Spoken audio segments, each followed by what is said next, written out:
When billionaire Adrian Vale made a decision that cost him everything he'd built, no one understood why, until they learned about the woman in the corner booth who saw right through his fortune and straight into the emptiness he'd been hiding for years. This is the story of how one simple act of kindness rewrote a man's entire existence. If you're watching from anywhere in the world, drop your city in the comments below. I want to see how far this story travels. And if it moves you, hit that like button. Now, let's begin. The restaurant was called Meridian, and it sat on the corner of 5th and Morrison like a jewel box, all warm amber lighting and polished mahogany. The kind of place where silverware didn't clatter and conversations never rose above a cultured murmur. It was the sort of establishment where reservations were made weeks in advance, where the sommelier knew your preferences before you walked through the door, and where being seen mattered almost as much as the food itself. Adrian Vale sat alone at table 12, a prime spot near the window overlooking the city's glittering skyline. At 32, he carried himself with the particular stillness of someone who'd learned early that every movement was watched, every word weighed.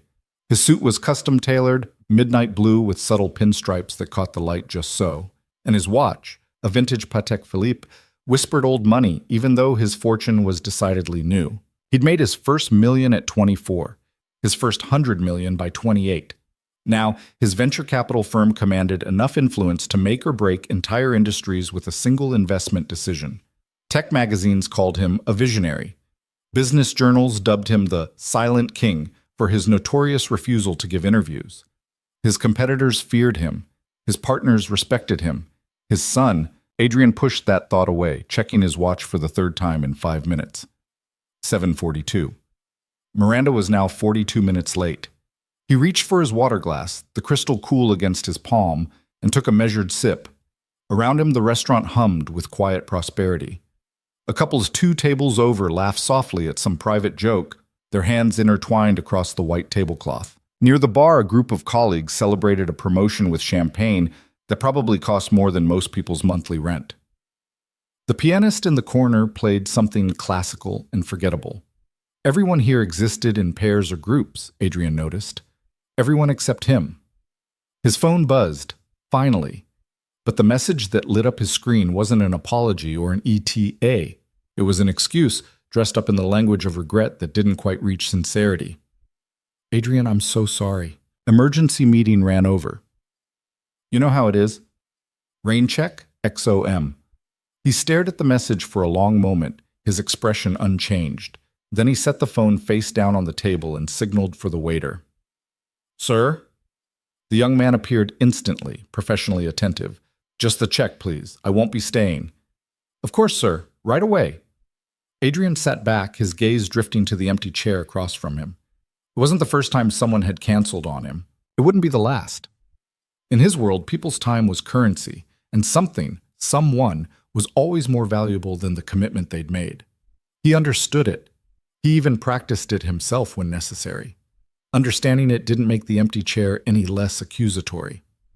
The waiter returned with the leather portfolio containing a bill for the sparkling water and breadbasket Adrian hadn't touched. He signed it without looking at the total, added a generous tip that was more habit than kindness, and stood. No one looked up as he prepared to leave. No one ever did. In a room full of people who prided themselves on knowing who mattered, Adrian Vale had mastered the art of being invisible in plain sight. He preferred it that way. Attention meant expectations, and expectations meant vulnerability. He'd learned that lesson early, and he'd learned it well. Adrian was reaching for his coat when a voice stopped him, soft, unhurried, with a warmth that felt out of place in Meridian's carefully curated atmosphere. Excuse me? He turned. She sat 3 tables away, partially hidden by one of the restaurant's ornamental pillars. He hadn't noticed her before, hadn't noticed much of anything beyond his own reflection in the window and the rhythmic checking of his phone. The woman was perhaps 30, maybe a year or 2 younger, where everyone else in Meridian wore their affluence like armor, designer labels, statement jewelry, the confident posture of people who'd never worried about next month's bills. She seemed almost apologetically out of place. Her sweater was clean but faded, the kind you found at department store clearance sales. Her dark hair was pulled back in a simple ponytail, a few strands escaping to frame a face that was more interesting than conventionally pretty. High cheekbones, full lips, and eyes that carried the particular weight of someone who'd seen enough of life to stop pretending it was easy. She was alone too, Adrian realized. A single plate sat before her, half finished. A worn paperback rested beside her water glass. "I'm sorry to interrupt," she continued, her voice carrying that same gentle quality, "but I noticed you're leaving and, well, I hate eating alone. Would you like to join me?" The question hung in the air between them, so unexpected that for a moment Adrian forgot how to respond. Around them, the restaurant continued its quiet symphony of clinking glasses and muted conversation, oblivious to the small rupture this woman had just created in the evening's fabric. He stopped, uncertain. When was the last time someone had surprised him? When was the last time anything had surprised him?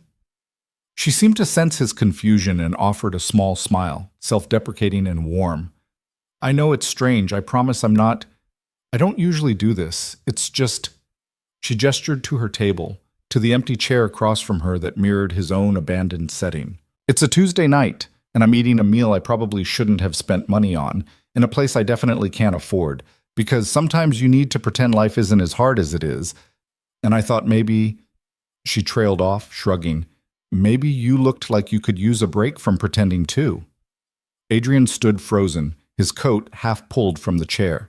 Every instinct he'd honed over 15 years of business negotiations told him to smile politely, decline graciously, and walk away. Strangers didn't offer seats without agendas. People didn't extend kindness without expecting something in return. That was the fundamental equation of human interaction, at least in his experience. But something in her eyes, a lack of calculation, a presence without pressure, made him pause. She wasn't looking at him the way people usually did. There was no recognition in her gaze, no subtle shift in posture that indicated she knew who he was or what he was worth. She'd offered him a seat the same way someone might offer an umbrella in the rain, a simple gesture born from understanding what it meant to stand alone in a storm. "Forget it," she said quickly, mistaking his silence for rejection. "That was weird. I'm sorry. Enjoy your evening." She turned back to her plate, and Adrian watched something close off in her expression, a small disappointment she'd clearly had practice hiding. He should leave. He knew he should leave. Instead, he heard himself say, "I'd like that." Her head lifted, surprise flickering across her features. "Joining you," Adrian clarified, surprised at himself. "If the offer still stands." The smile that transformed her face was nothing like the calculated expressions he navigated daily. The smiles that meant yes when they meant no, that promised partnership while planning betrayal. This was unguarded, genuine, like watching sunrise break across unfamiliar territory. "It does," she said.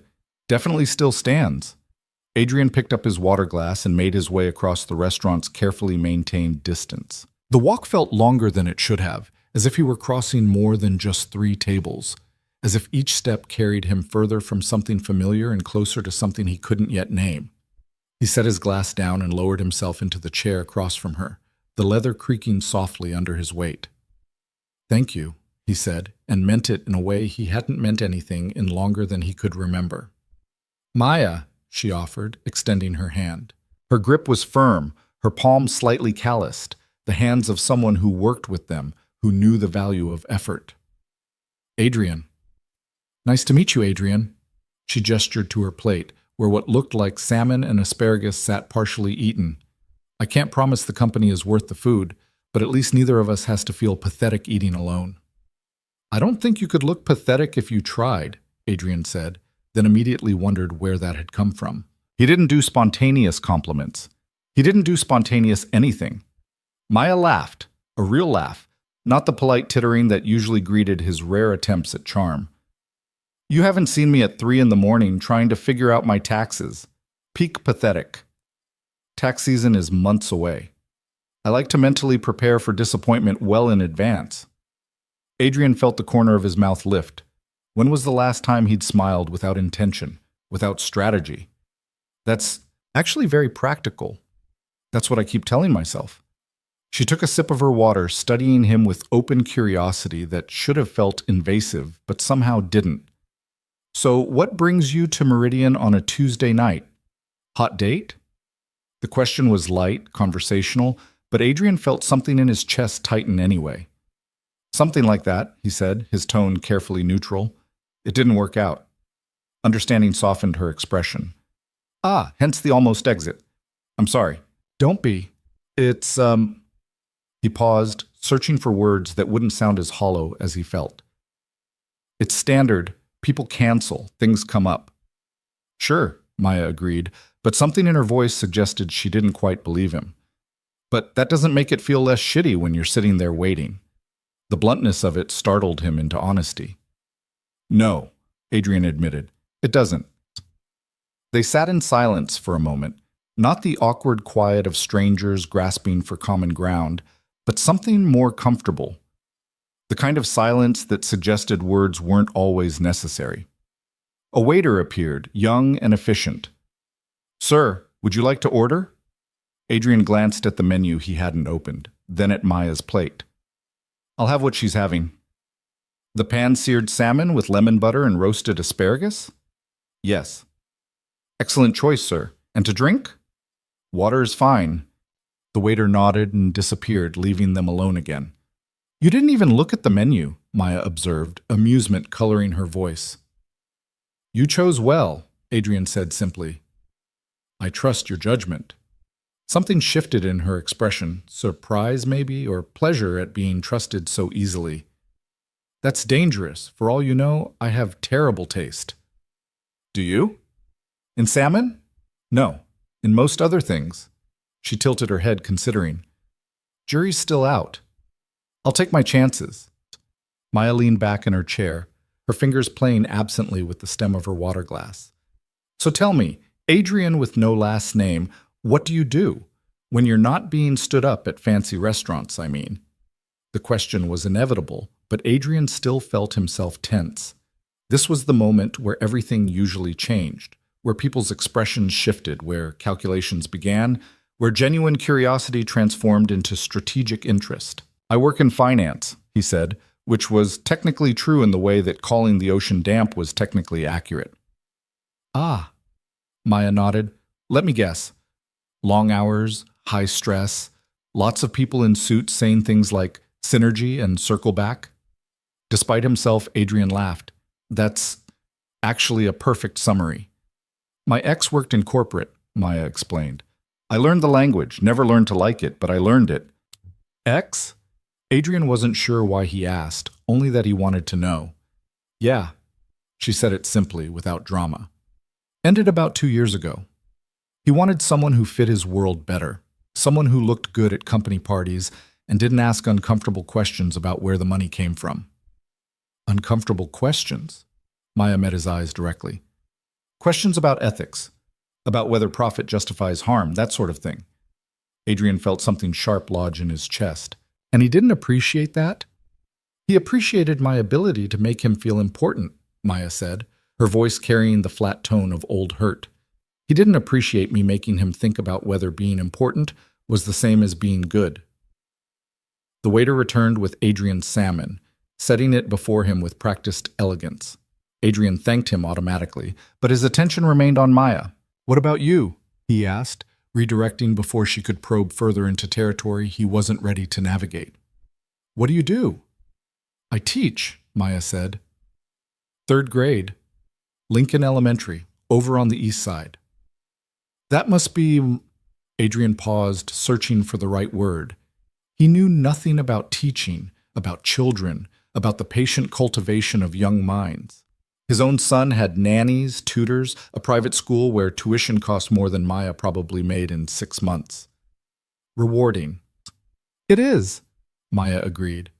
It's also exhausting, underpaid, and some days I wonder if I'm actually making a difference or just putting band-aids on systemic failures. But then Marcus finally reads a full sentence without help, or Sophia stops pulling her hair long enough to finish a math problem, or Jamal draws me a picture of his family where everyone's smiling. And I remember why I do it. She spoke about her students with the same unguarded warmth she'd offered him. No pretense, no performance. Just genuine care worn openly, as if she'd never learned that vulnerability could be weaponized. You remember all their names? Adrian observed. Of course, they're my kids. Maya cut a piece of her salmon, her movements economical. I mean, not literally, but I see them more hours a week than most of their parents do. I watch them grow, struggle, triumph over things that seem small to adults, but are mountains to them. How could I not remember their names? Adrian thought about his son, 7 years old now, whose schedule he managed through an assistant, whose parent-teacher conferences he attended via video call when urgent business didn't interfere. Did he know his teacher's name? Did the teacher know anything real about him? The thought sat uncomfortable and heavy. "You're lucky," he said quietly. Maya looked up, surprise evident. Lucky? To have work that matters like that, to see the impact directly. She studied him for a long moment, her dark eyes thoughtful. What you do matters too, doesn't it? Finance keeps the world running. Finance makes the world run, Adrian corrected, his tone more bitter than he'd intended. Whether it's running in the right direction is debatable. Okay, now I'm really curious, Maya said, leaning forward slightly. What kind of finance makes a person sound that disillusioned? Adrian picked up his fork, more for something to do with his hands than from hunger. The kind where every decision comes down to numbers on a spreadsheet, and it's easy to forget those numbers represent people, lives, communities. But you don't forget, Maya said, not a question, an observation. Not forgetting doesn't mean I've done anything about it. The admission surprised him. He didn't talk like this, didn't reveal doubt or uncertainty. Weakness was currency his competitors would spend without hesitation. Even Miranda, who he'd been dating, if you could call their sporadic, convenience-based dinners dating, knew only the version of him that was confident, controlled, impenetrable. But something about Maya's presence, about the way she listened without judgment, without agenda, made honesty feel less dangerous than usual. Why not? She asked simply. Because changing the system requires risking everything you've built within it, Adrian said. And most days, I'm not sure I'm brave enough for that. Maya set down her fork, her full attention on him now. Can I tell you something? You can tell me to mind my own business if you want. Please. I don't think it's about bravery, she said carefully. I think it's about knowing what you're afraid of losing, and whether what you're keeping is worth what it's costing you. Adrian felt the words land somewhere deep, in the place he'd learned to ignore. The place that still woke him at 3 a.m. with the sensation of drowning in a life that looked perfect from the outside. He stopped, started again. That's uncomfortably perceptive. Maya smiled, but there was sadness in it. I've had a lot of practice losing things. You develop a sense for what's worth holding on to. Like what? She considered the question, her gaze distant. Honesty, kindness, even when it's not returned. The ability to sleep at night knowing I didn't compromise who I am for comfort. It doesn't pay the bills as well as other choices might, but, she shrugged, I can look at myself in the mirror. Adrian thought about his own reflection that morning, in the bathroom of his penthouse apartment, all marble and strategic lighting designed to erase flaws. He'd seen a successful man, respected and feared in equal measure. He hadn't seen himself in years. Your date, Maya said suddenly, as if the thought had just occurred to her. The one who canceled. Was she someone important? She thought so, Adrian said. We both did, maybe. She's brilliant. Runs a tech startup that's revolutionizing data security. We made sense on paper. On paper, Maya repeated. But not in person? We barely knew each other. 3 months of strategically scheduled dinners, conversations about market trends and portfolio diversification. I couldn't tell you her favorite color, or what makes her laugh, or... He trailed off, recognizing how pathetic it sounded. We had chemistry in a spreadsheet. Maya's laugh was gentle, not mocking. That's the saddest thing I've heard all week, and I had a student tell me his goldfish died. How do I compete with dead goldfish? You don't. Mr. Bubbles was apparently beloved. She paused, then added more seriously, Can I ask you something? Adrian nodded, realizing he'd say yes to almost anything she asked, another unfamiliar sensation. What was the last thing that made you happy? Not satisfied, not successful, actually happy. The question should have been easy. It wasn't. Adrian sat there, fork suspended halfway to his mouth, searching through memories like files in a cabinet. Business victories, financial milestones, property acquisitions, achievements accumulated like coins, counted and recounted, but never spent on anything real. I don't remember, he finally admitted. The confession hung between them, stark and vulnerable. Maya didn't look away, didn't offer platitudes or easy comfort. She just nodded, as if his answer confirmed something she'd already suspected. Then maybe, she said gently, maybe it's time to figure out what that looks like. What happiness looks like for you, not for the spreadsheet version. Is that what you're doing? Adrian asked. Here, at a restaurant you admitted you can't afford, eating alone on a Tuesday night? Yeah, Maya said, and there was no shame in it, no defensiveness.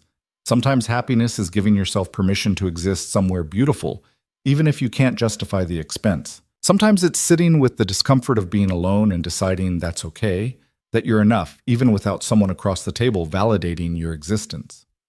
And tonight? She smiled, real and warm. Tonight I'm realizing that sometimes the universe sends you exactly what you need. I was sitting here feeling sorry for myself, and then you showed up looking like you needed kindness even more than I did. So now we're both a little less alone, and that's actually happy. Adrian felt something crack in his chest, not painful, but like ice thawing after a long winter. When was the last time someone had seen him as someone who needed kindness? When was the last time he'd let anyone close enough to see? They talked for another hour, their plates long cleared, the restaurant beginning to empty around them. They talked about small things and large things, Maya's students and their small triumphs, Adrian's carefully edited stories about business challenges, her dreams of writing a children's book someday, his admission that he'd once wanted to be an architect before his father convinced him that art was indulgence and finance was responsibility. You still could, Maya said when he mentioned the abandoned dream. Be an architect? Design something. Create something. Who says you can't? I'm 32. I run a billion-dollar firm. I don't have time for happiness, Maya finished. Yeah, I'm starting to see the pattern. Adrian wanted to argue, to explain how the world worked, how responsibility and leadership meant sacrifice. But sitting across from this woman who had so little compared to his abundance, yet seemed so much richer in the ways that mattered, the arguments felt hollow. I check my watch, he said abruptly. Maya blinked at the non sequitur. What? Earlier you asked what I do. I check my watch, constantly. You noticed, didn't you? She had the grace to look slightly embarrassed. I did, yeah, but I figured...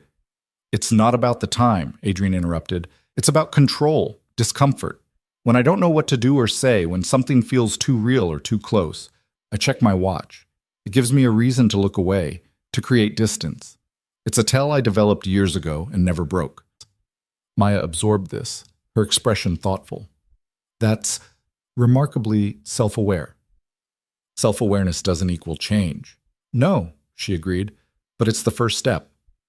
Around them, the waitstaff was beginning the subtle ballet of closing, clearing tables, dimming lights, the pianist playing his final song of the evening. Adrian glanced at his watch, actually needing to check this time, not avoiding anything, and was startled to discover it was nearly 11. 3 hours. He'd been sitting here for 3 hours, and it felt like minutes. They're closing, Maya observed, following his gaze to the discreetly hovering waiter. They are. Neither of them moved. I should, Maya started. Yes, Adrian agreed, still not standing. Finally, they both rose, gathering their things with the awkward awareness of a moment ending. Adrian caught the waiter's attention, gesturing for the check. Oh no, Maya said quickly, we're splitting this. I invited you, but I've got it, Adrian said, his tone brooking no argument. Adrian, I can't let you... You gave me your evening, he interrupted gently. You gave me conversation that didn't feel like negotiation and kindness, that didn't expect anything in return. That's worth far more than dinner. He could see her warring with pride and practicality. Practicality won, but barely. Thank you, she said quietly. Thank you. The check came and went, Adrian signing it without looking, adding a tip that would probably cover the waiter's rent. They walked toward the entrance together, slow steps that felt like reluctance. Outside, the city sprawled before them, lights and traffic, and the endless motion of lives intersecting and diverging. The air was cool, carrying the first whisper of autumn. "I'm that way," Maya said, pointing left toward the subway entrance. "My car's being brought around," Adrian said, then heard himself add, "Can I give you a ride?" Maya hesitated. "That's kind, but I don't want to take you out of your way." "You couldn't possibly." She studied him for a moment, then nodded. "Okay. Yes. Thank you." They waited in silence, comfortable now, as the valet brought around Adrian's car, a sleek black Mercedes that cost more than most people's houses. Maya's eyes widened slightly when she saw it, but she didn't comment, just slid into the passenger seat when Adrian held the door open. "Where to?"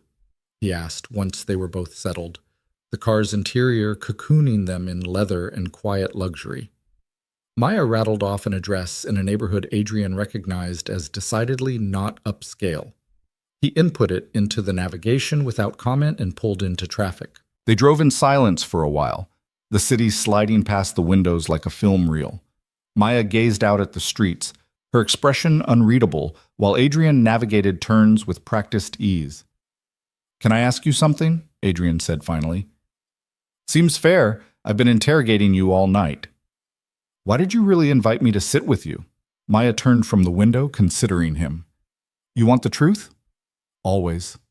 "You looked like I felt," she said simply, alone in a room full of people, going through the motions because that's what you're supposed to do, but somewhere deep down knowing it's all performance.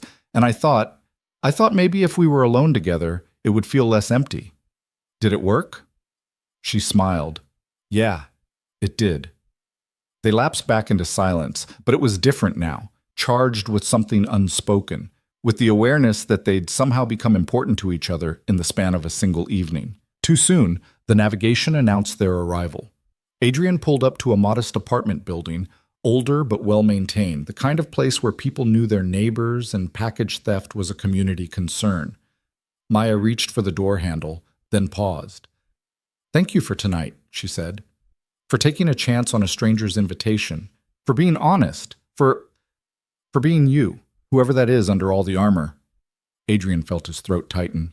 "Thank you for seeing someone worth sitting with." She held his gaze, and in that moment, Adrian felt more seen than in any of the countless meetings, presentations, or strategic dinners he'd navigated in his career. Not as Adrian Vale, the silent king, the billionaire, the man whose approval could make or break dreams. Just as Adrian. Just as human. "I hope," Maya started, then stopped, shaking her head. "Never mind. Say it." "I hope you find it," she said softly. "Whatever would make you happy. Whatever would let you sleep at night. I hope you find the courage to choose it, even if it costs everything." Before he could respond, before he could ask how she saw through him so completely, she was out of the car, closing the door gently behind her. She gave him a small wave through the window, then turned and walked into her building. Adrian sat there for a long moment, the engine idling, watching the light come on in a third-floor window. He could see her silhouette moving around, small, efficient movements in what was clearly a small space. Two worlds, he thought. They lived in two completely different worlds. And yet somehow, for 3 hours in a restaurant that existed between those worlds, they'd found common ground. Adrian checked his watch. 11:47. He should head home, get some sleep before tomorrow's early meetings, maintain the schedule that kept his life running smoothly. Instead, he sat in his car outside Maya Carter's apartment building, the city pulsing around him, and wondered what it meant that a stranger's kindness had cracked something in him he thought was permanently sealed. His phone buzzed. Miranda, probably. A follow-up to her cancellation, maybe guilt disguised as concern. He didn't check it. For the first time in longer than he could remember, Adrian Vale didn't want to know what came next, what strategy to deploy, what response would best position him for advantage. He just wanted to sit with the unfamiliar warmth of having been seen, truly seen, by someone who asked for nothing in return. Eventually, he put the car in gear and pulled away from the curb. The city swallowed him back into its flow. Anonymous, alone, unchanged to any outside observer. But as Adrian drove through streets that blurred into familiar routes toward an apartment that had never felt like home, he carried with him the echo of Maya's question. What would make you happy? And for the first time in years, he wanted to find an answer. The night stretched before him, full of possibility and uncertainty, and Adrian Vale, who had built an empire on eliminating uncertainty, found himself hoping that tomorrow would bring another chance to sit across from someone who saw through his carefully constructed walls.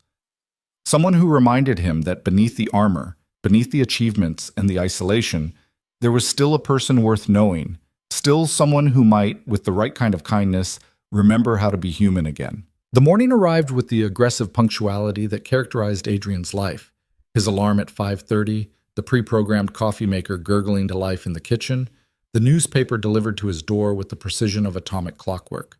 He went through his routine mechanically: shower, suit, the careful selection of cufflinks that signaled competence without ostentation. By 6:45, he was in his car, navigating toward the glass tower that housed Vale Capital with the same focused efficiency he brought to everything.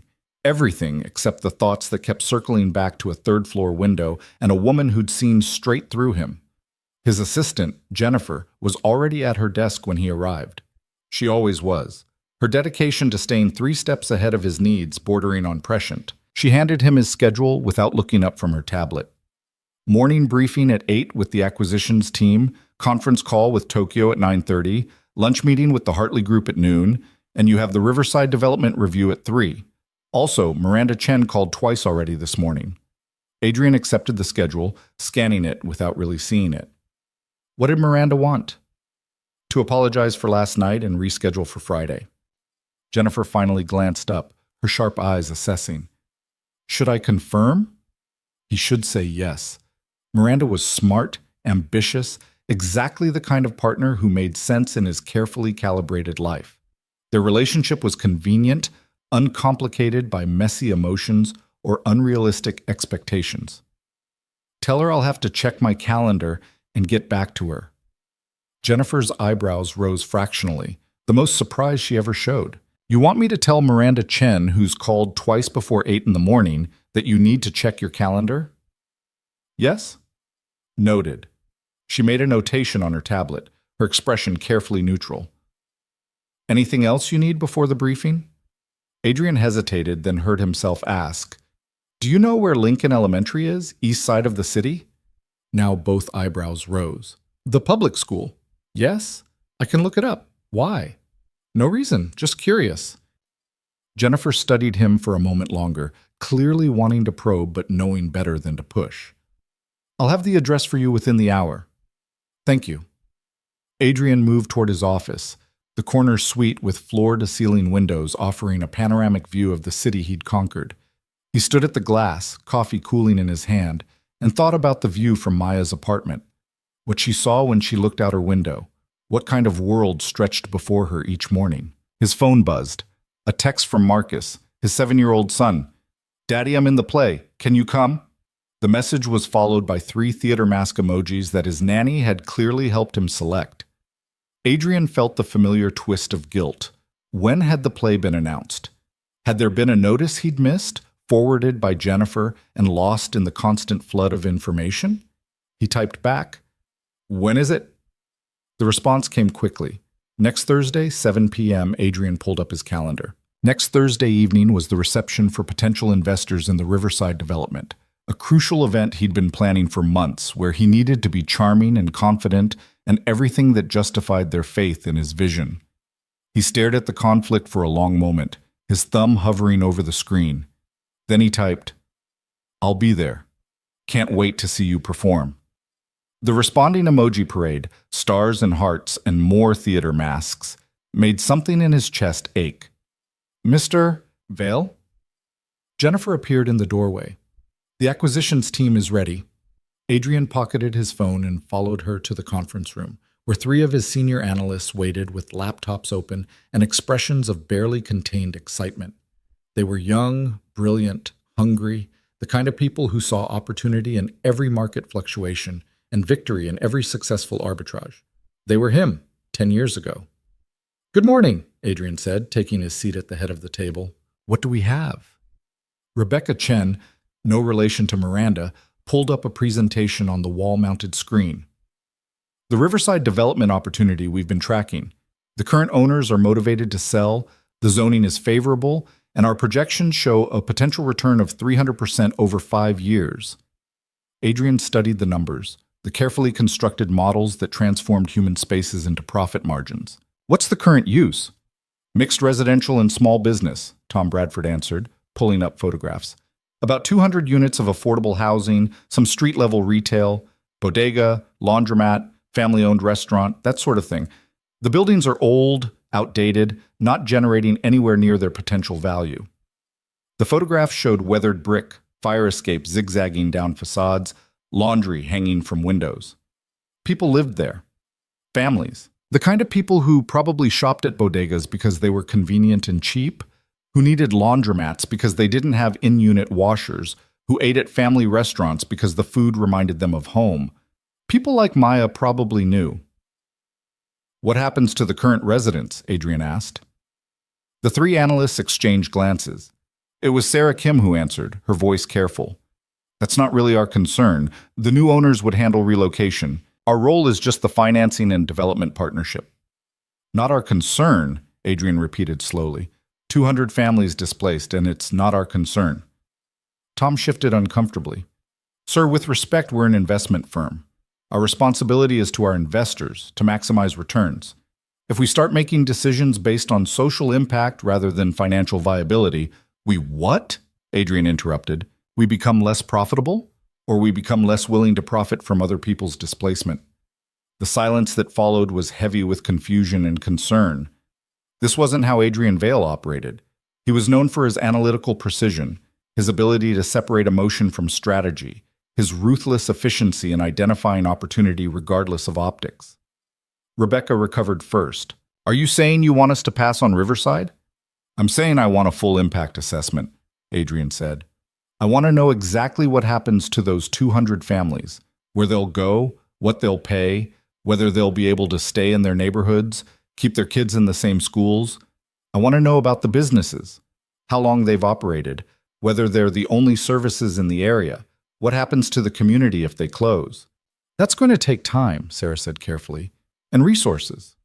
The deal timeline can be extended. Adrian stood, gathering his materials. I want the assessment on my desk by Monday, and I want alternatives, development scenarios that don't require complete displacement, creative solutions.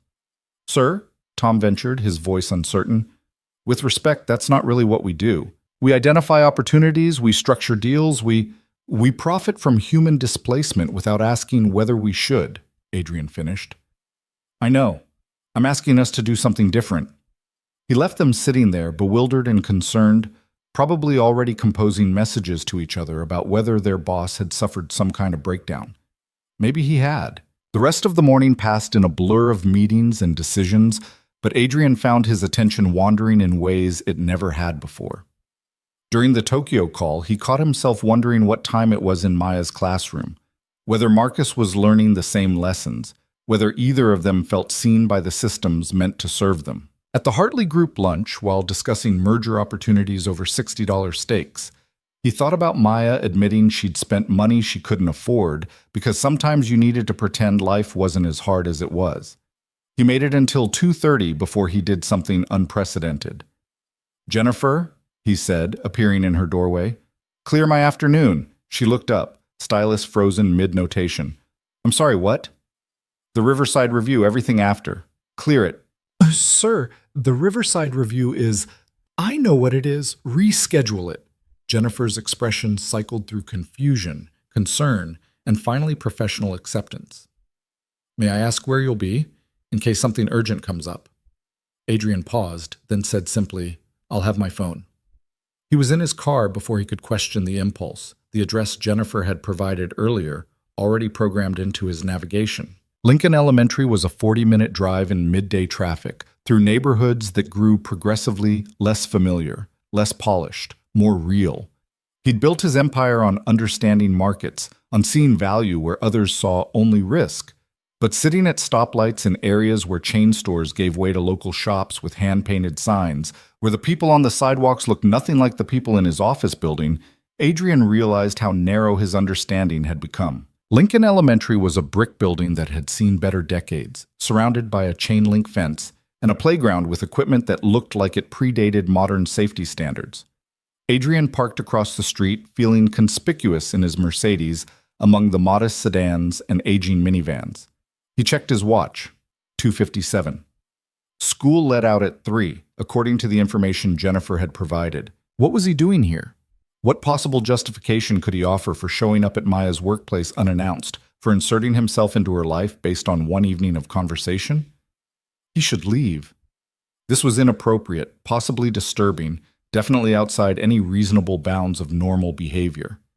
He was reaching for the ignition when the school doors opened and children began spilling out, a chaotic river of backpacks and youthful energy. Parents materialized along the fence, waving and calling names, and Adrian watched the daily reunion with something like fascination. Then he saw her. Maya emerged with a small group of students, her arms full of art supplies, her ponytail slightly askew, looking harried and happy in equal measure. She was helping a little girl with a broken backpack strap, tying it into a makeshift knot while simultaneously answering questions from two boys who seemed to be arguing about something involving dinosaurs.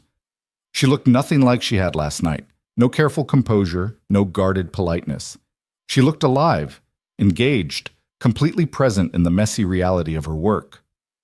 Adrian found himself getting out of the car before conscious thought could interfere. Maya spotted him when he was halfway across the street, her expression cycling through surprise, confusion, and something that might have been pleasure before settling on amused bewilderment. "Adrian?" She handed off the art supplies to a parent volunteer and moved toward the fence. "What are you doing here?" The children with her turned to stare, their curiosity naked and immediate. Adrian realized he had no prepared answer, no smooth explanation. "I wanted to see you." "You wanted to see me," Maya repeated. "So you came to my elementary school in the middle of the day?" "When you say it like that, it sounds strange." "It is strange." But she was smiling, that same unguarded warmth from last night. "Give me 5 minutes to get everyone sorted?" Adrian nodded and watched as Maya returned to her students, making sure each one connected with their designated adult, solving last-minute crises with the calm efficiency of someone who'd orchestrated this chaos hundreds of times. The little girl with the broken backpack strap hugged her fiercely before running off, and Maya knelt down to return the embrace with obvious affection. Finally, the crowd thinned, and Maya approached the fence, slipping through the gate to stand beside him on the sidewalk. "Hi," she said. "Hi." They stood there for a moment, grinning at each other like teenagers, until Maya laughed and shook her head.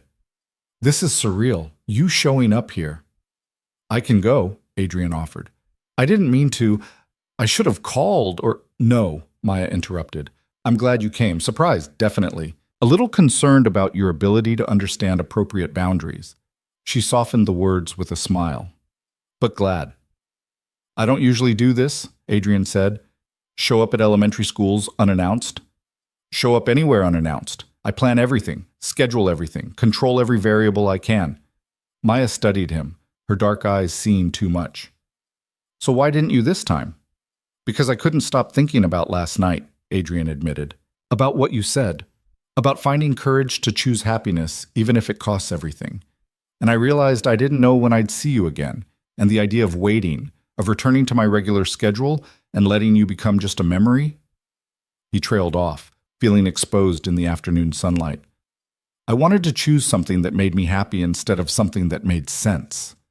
Maya's expression softened into something tender and sad. "And showing up here made you happy?" "Seeing you again made me happy." She looked away, but not before he caught the flush coloring her cheeks. "You don't even know me." "I'd like to," Adrian said simply, "if you'll let me." A bell rang inside the school building, some administrative signal that made Maya check her watch. "I have to be back in 20 minutes for afternoon prep. But there's a coffee shop 2 blocks over. Nothing fancy, but—" "Perfect," Adrian said. "Can I drive us?" Maya glanced at his car, then down at her faded sweater and practical shoes. That seems like a metaphor waiting to happen, but sure.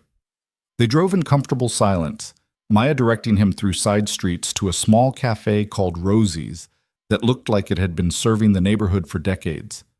The interior was worn but clean, with mismatched furniture and the kind of genuine character that came from years of actual use rather than designer intention. Adrian had never been anywhere like it. They ordered at the counter, coffee for him, tea for her, and found a table near the window. Maya wrapped her hands around her mug, studying him with open curiosity. "So," she said, "Adrian from finance who shows up at elementary schools. Tell me something true." "Something true?" "Something you don't usually say. Something real." Adrian considered the question, the weight of her attention making honesty feel both dangerous and necessary. "I have a son," he said finally. "His name is Marcus. He's 7 years old, and he's in a school play next Thursday, and until this morning I was planning to miss it for a business reception." Maya absorbed this, her expression carefully neutral.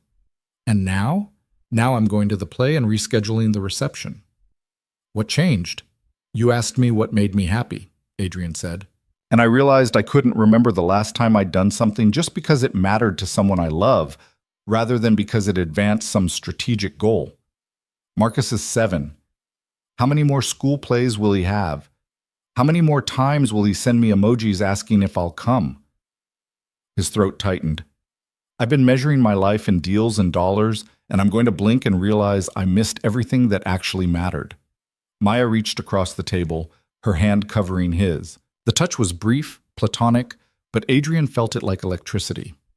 "I think," she said gently, "that realizing it means you haven't missed everything yet."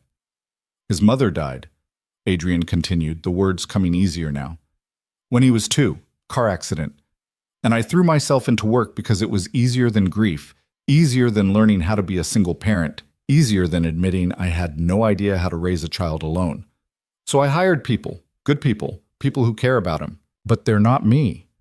And I've been absent in every way that matters while being physically present, just enough to convince myself I'm doing my job." "Adrian, you talk about your students like they're yours," he said. "You remember their names, their struggles, their small victories. I had to check my calendar this morning to remember when my own son's play was happening." Maya was quiet for a moment, then asked, "What would you do differently, if you could start over?" "I'd be there," Adrian said immediately.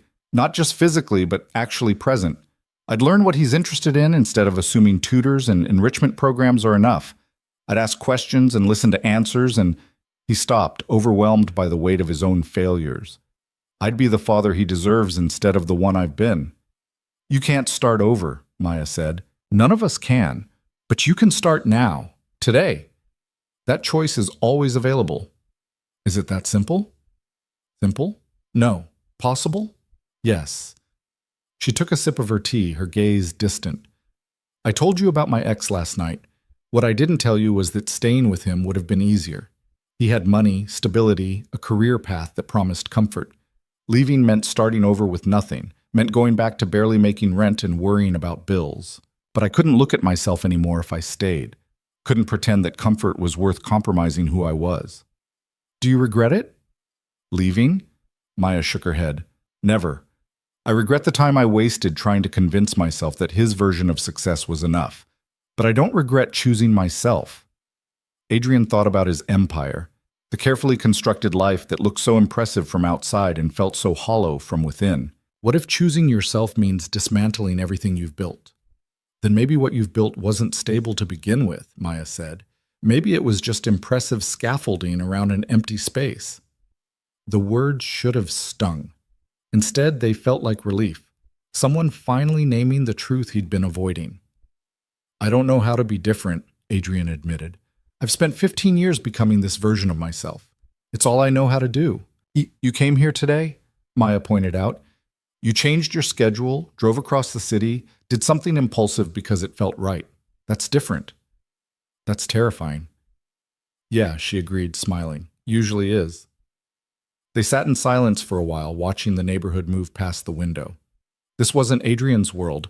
The people here dressed differently, moved differently, carried themselves with the particular weariness of those for whom survival was work and luxury was fantasy. But sitting across from Maya in this worn cafe, drinking mediocre coffee, and having the most honest conversation he'd had in years, Adrian felt more grounded than he had in any boardroom or penthouse.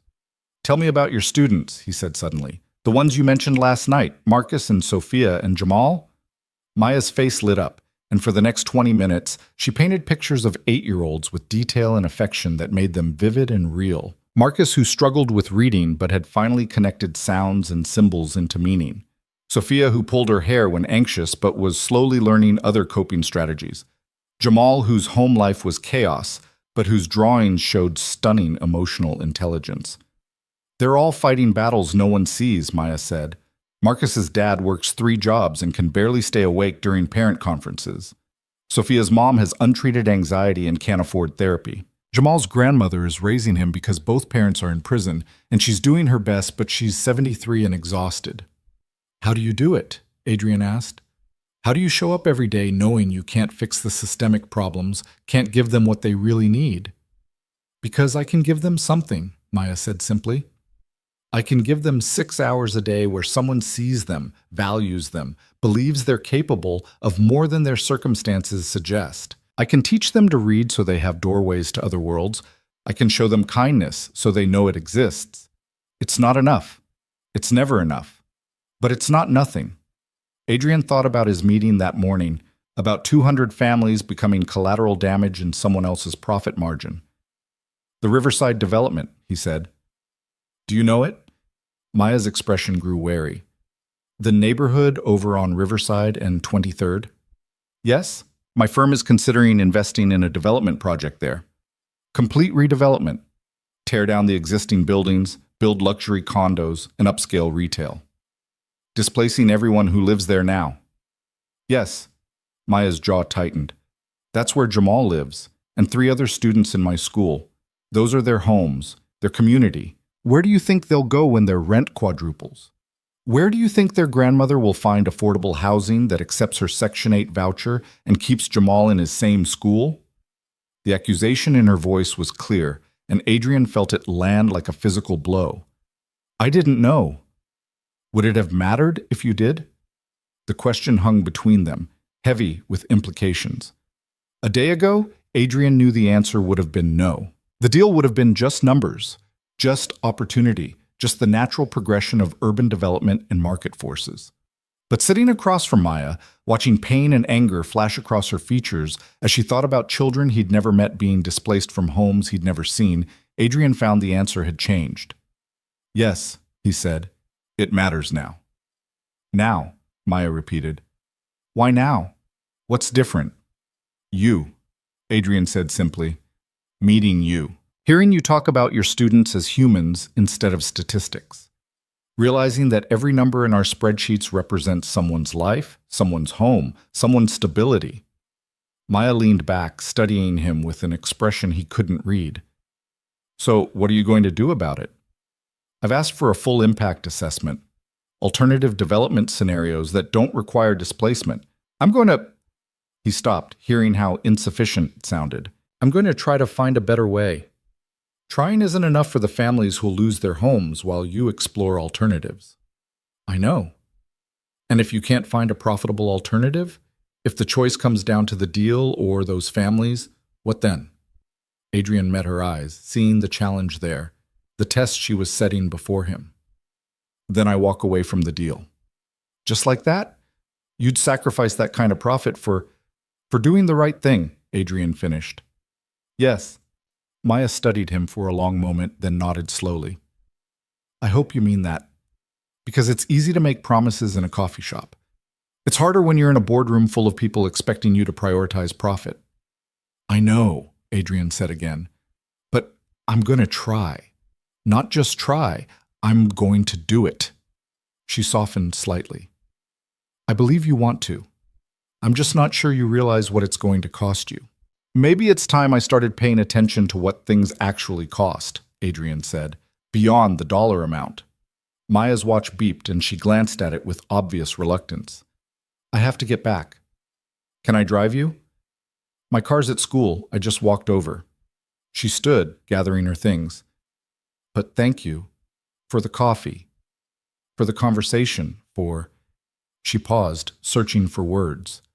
For being willing to see people instead of just opportunities. They walked back to the school together, slow steps that felt like reluctance on both sides. When they reached the fence, Maya turned to face him. Can I see you again? Adrian asked before he could second-guess the question. You want to see me again? Maya said, not quite a question. Very much. She considered this, her expression thoughtful. Why? We're from completely different worlds, Adrian. You drive a car worth more than I'll make in 5 years. You make decisions about developments that reshape neighborhoods while I'm trying to help one kid learn to read. What exactly do you think happens here? I think, Adrian said carefully, that you're the first person in longer than I can remember who's made me want to be better. Who's shown me what it looks like to care about something beyond profit margins and quarterly returns. Who's reminded me that success without humanity is just expensive emptiness. Maya's expression shifted, something vulnerable flickering across her features. That's a lot of weight to put on someone you barely know. I know. And I'm not asking you to fix me or save me or be responsible for my choices. I'm just asking for the chance to know you better, to learn from you, to maybe figure out who I could be if I stopped hiding behind spreadsheets and started engaging with the world as it actually is. And what do I get out of this? Maya asked, but her tone was gentle, curious rather than defensive. Honestly? Probably more complications than benefits. My life is messy in ways that aren't obvious from the outside. I have a son who needs attention I haven't given him, business obligations that will push back hard against any changes I try to make, and a complete lack of experience being the kind of person who shows up unannounced because something feels right. You're really selling this, Maya said, but she was smiling. I'm being honest. You asked for truth, so the truth is, I don't know what this is or where it goes. But I know that yesterday I was going through motions in a life that looked successful and felt empty, and today I'm standing outside an elementary school asking a woman I barely know for permission to disappoint her in person rather than through my absence. Maya laughed, real and surprised. That might be the strangest pitch anyone's ever made. Is it working? She pretended to consider, then said, Saturday.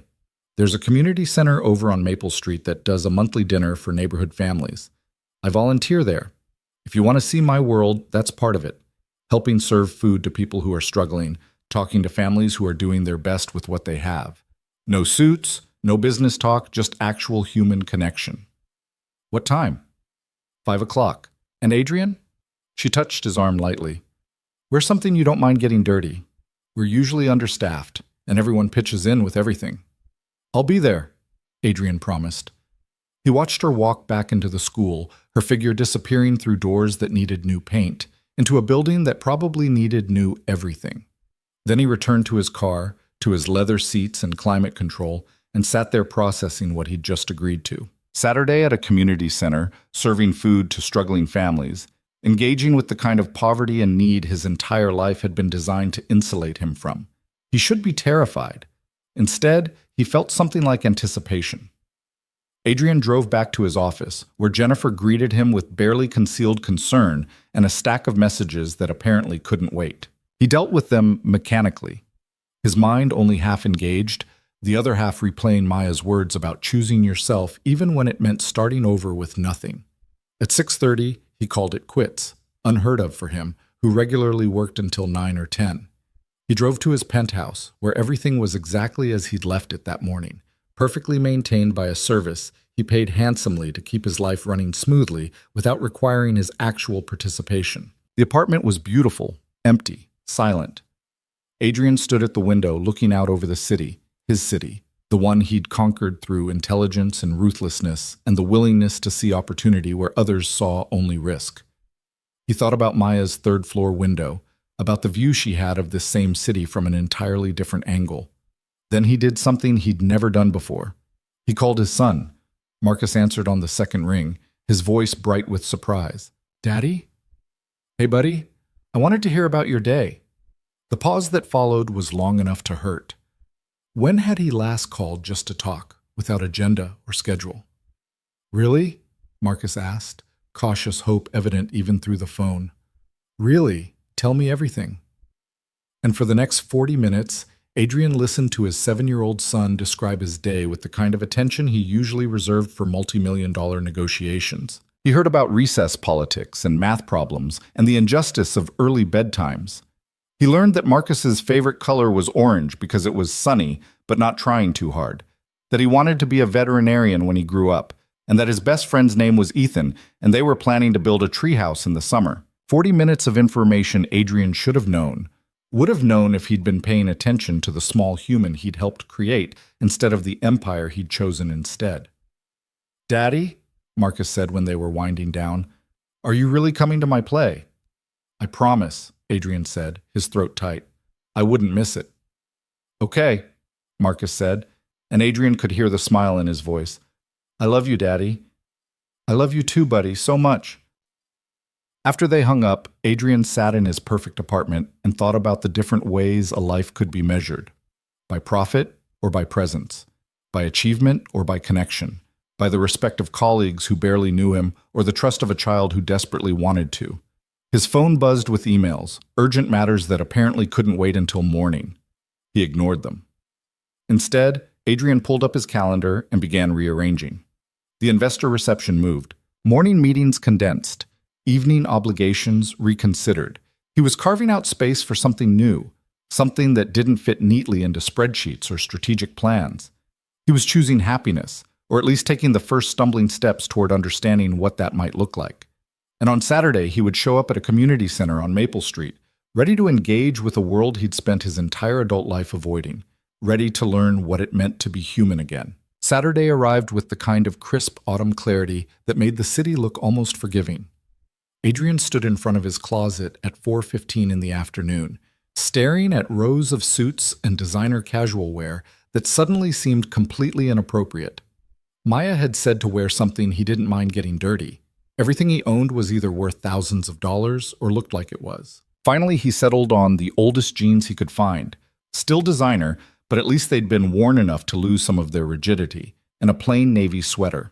Looking at himself in the mirror, he barely recognized the person staring back. Without the armor of expensive tailoring, he looked younger, less certain, more human.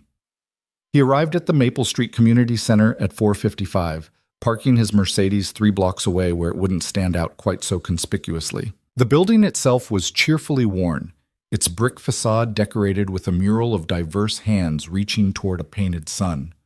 Through the windows, Adrian could see people moving around, setting up tables, arranging chairs.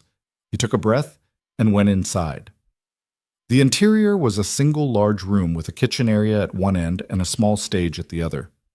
Folding tables lined the walls, already being covered with paper tablecloths by volunteers of various ages. The air smelled like coffee and something savory, cooking in industrial-sized pots.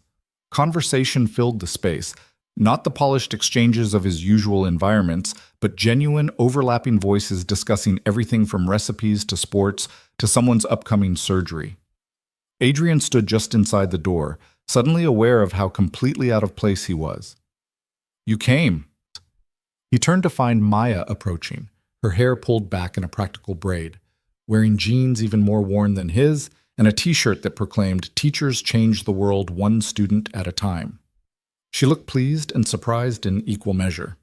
"I said I would," Adrian replied. "People say a lot of things." Maya gestured around the room. "Welcome to organized chaos. Come on, I'll introduce you to Linda. She runs this operation and will put you to work immediately." She led him toward the kitchen area, where a woman in her 60s was directing volunteers with the authority of a general commanding troops.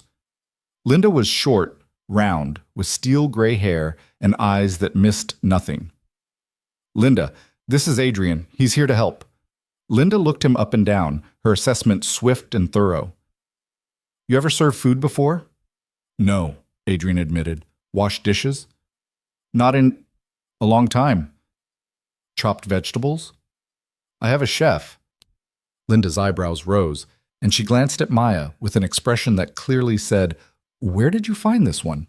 But when she turned back to Adrian, her voice was brisk rather than dismissive. "Okay, Adrian, who has a chef, we're feeding about 150 people tonight, and we're short 3 volunteers. You willing to learn?" "Yes." "Can you follow instructions?" "Yes." "Then you're with Danny on setup. Danny!" She called out to the teenager struggling with a stack of folding chairs. "Show our newcomer how we arrange the tables. Adrian, you do what Danny says. Understand?" "Understood." Danny turned out to be 17, all elbows and enthusiasm, with the kind of easy confidence that came from knowing exactly where he belonged. He showed Adrian how to arrange the chairs in clusters that allowed for conversation, how to position the serving tables for efficient flow, where to put the water stations and napkin dispensers. "You're Maya's friend?" Danny asked as they worked. Yes, I suppose I am. She's cool, helped my sister when she was struggling in school. Mrs. Carter doesn't give up on people." Danny positioned another chair with practiced ease. "So what do you do?" The question shouldn't have felt complicated. "I work in finance."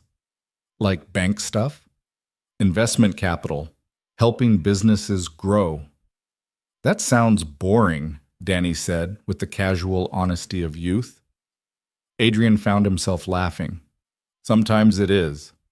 They worked for the next 40 minutes, Adrian following Danny's lead and trying not to think about how his back was already protesting the unfamiliar physical labor. Around them, the community center transformed from empty space to welcoming gathering place. Volunteers moved with practiced efficiency, calling out to each other, solving problems, creating something functional and warm from folding furniture and paper goods. At 5:30, Linda rang a bell and conversation quieted. "Doors open in 15 minutes, people. Let's do a final check. Serving stations ready?" A chorus of affirmatives.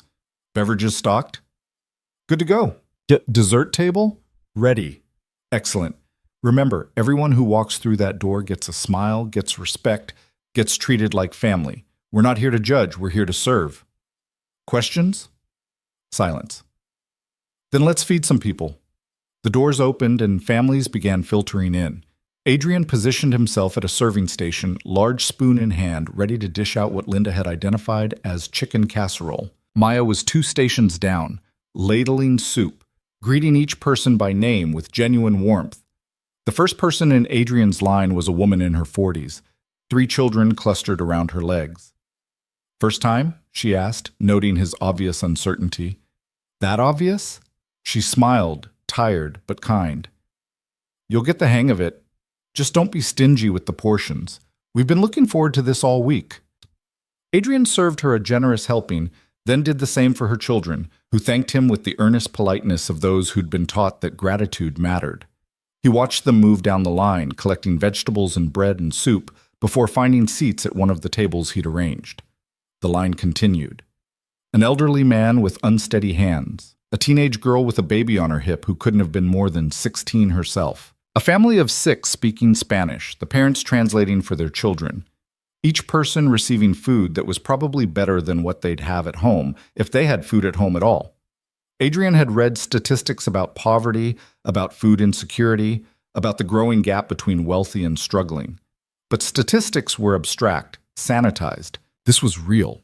The woman who apologized for taking 2 rolls because her kids hadn't eaten since school lunch yesterday. The man who asked quietly if there would be leftovers because his disability check hadn't come through yet. The grandmother who blessed Linda with tears in her eyes because this meal meant she could use her limited funds for her grandchildren's medicine instead. These were the people his Riverside development would displace. These were the lives that existed behind the numbers in his spreadsheets. "You okay?" Maya appeared beside him during a brief lull in the line, her expression concerned. "I'm seeing things I should have seen years ago," Adrian said quietly. Before Maya could respond, a small voice called out, "Mrs. Carter!" A boy of about 8 came running over, one of Maya's students, Adrian realized, recognizing him from her descriptions. "Jamal." "Hi, sweetheart." Maya's whole face lit up as she knelt down to his level. "How are you doing?" "Good. Grandma's here too. She's getting food." He pointed toward the line, where an elderly woman was making her slow way forward.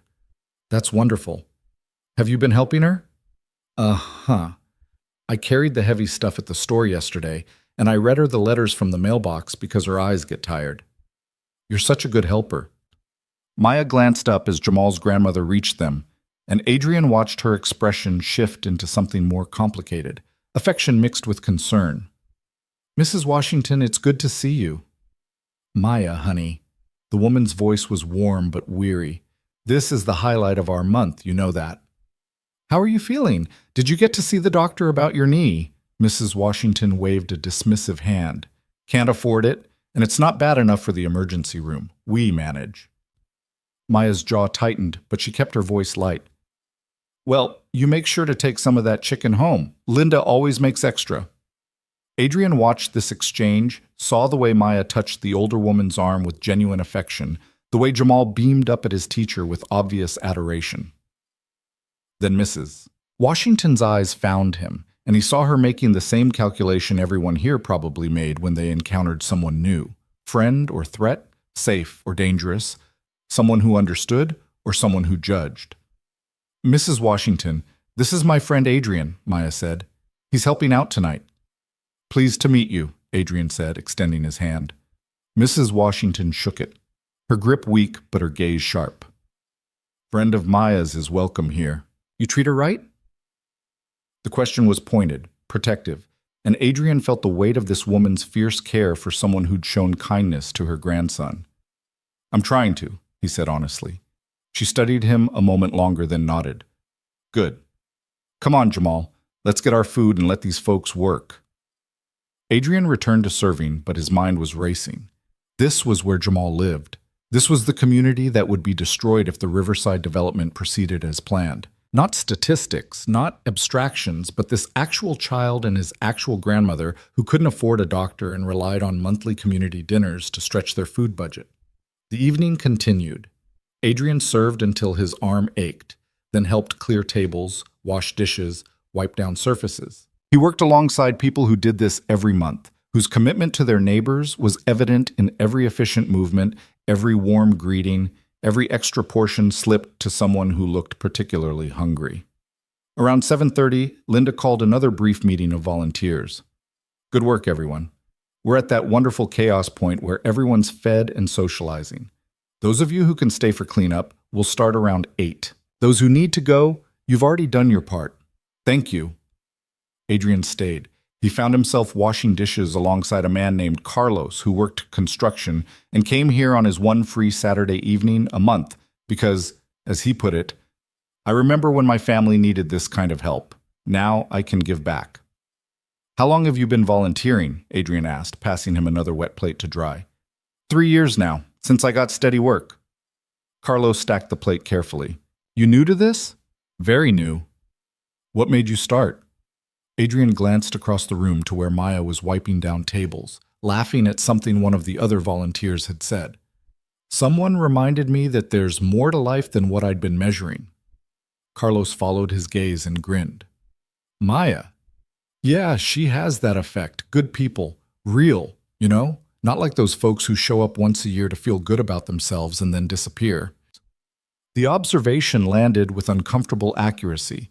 How many charity galas had Adrian attended, writing checks that meant nothing to his bottom line, performing generosity for tax benefits and social capital? I want to be different than that, Adrian said. Then keep showing up, Carlos said simply. That's the only thing that matters, showing up consistently. By 8:30, the community center was clean, the leftover food distributed to families who needed it most, the volunteers gathering their things and saying their goodbyes. Maya found Adrian as he was folding the last of the chairs, her expression soft with something he couldn't quite name. You stuck around, she said. You asked me to come see your world. I wanted to see all of it. And? Adrian set down the chair and turned to face her fully. And I've spent my entire adult life insulated from reality. I've made decisions about communities without ever setting foot in them, about people without ever meeting them. I've measured value in profit margins while actual human value was invisible to me. That's a pretty heavy realization to have over chicken casserole. It needed to happen. Adrian looked around the now empty room. Jamal, your student, his grandmother. That's where the Riverside development would displace them, isn't it? Maya's expression grew guarded. Yes. Monday morning, I'm killing that deal. She stared at him. What? The Riverside development. I'm pulling my firm's involvement completely. Adrian, you can't just... I can. I will. He met her eyes steadily. You were right when you said trying isn't enough. Those families don't have time for me to explore alternatives while their homes are at risk. So I'm making the decision now. Vale Capital won't be part of displacing people who are already struggling. Maya's eyes shimmered, and she looked away quickly, composing herself. Do you understand what that's going to cost you? Professionally, I mean. Your partners, your investors will be angry, some will leave, the business will take a hit. Adrian shrugged. But you asked me what would make me happy. And I'm starting to realize that happiness isn't going to come from another successful deal. It's going to come from being able to look at myself in the mirror and recognize the person looking back. Maya started again. That's a hell of a decision to make based on one evening serving food. It's not based on one evening. It's based on finally seeing clearly. You showed me that. She stepped closer, her voice dropping. I don't want to be responsible for you blowing up your life, Adrian. You're not. I'm choosing this. For the first time in longer than I can remember, I'm choosing what's right over what's profitable. Linda approached before Maya could respond, keys jangling in her hand. Time to lock up, folks. Maya, you have your friend sorted? Yeah, Linda. Thank you for letting him help tonight. He did good work. You're welcome back any time, Adrian. Thank you. I'd like that. They walked out into the cool evening air, the street quiet now, most of the volunteers already dispersed. Adrian's car was still 3 blocks away, and Maya's was in the opposite direction. Let me drive you, Adrian offered. It's literally 6 blocks. Then let me walk with you. Maya studied him for a moment, then nodded. Okay. They walked in comfortable silence at first, the streetlights creating pools of amber warmth in the growing darkness. The neighborhood was quiet but alive. Music drifting from open windows, the distant sound of children playing, the smell of someone's dinner cooking. Can I ask you something? Maya said finally. Anything. Why finance? You said you wanted to be an architect once. What changed? Adrian was quiet for a long moment, searching for honesty. My father. He was a banker, very traditional, very focused on legacy and stability. When I told him I wanted to study architecture, he sat me down and explained that art was a hobby for people who could afford to fail, and I couldn't afford to fail. Our family name meant something. I had responsibilities. That's a lot of pressure for a kid. He wasn't wrong, though. I was good at finance, natural talent for seeing patterns, understanding risk, predicting market movements. By the time I was 24, I was making more money than most people see in a lifetime. By 30, I was running my own firm. Success validated his vision. But it didn't make you happy. No, Adrian admitted. It made me successful. I confused the two for a very long time.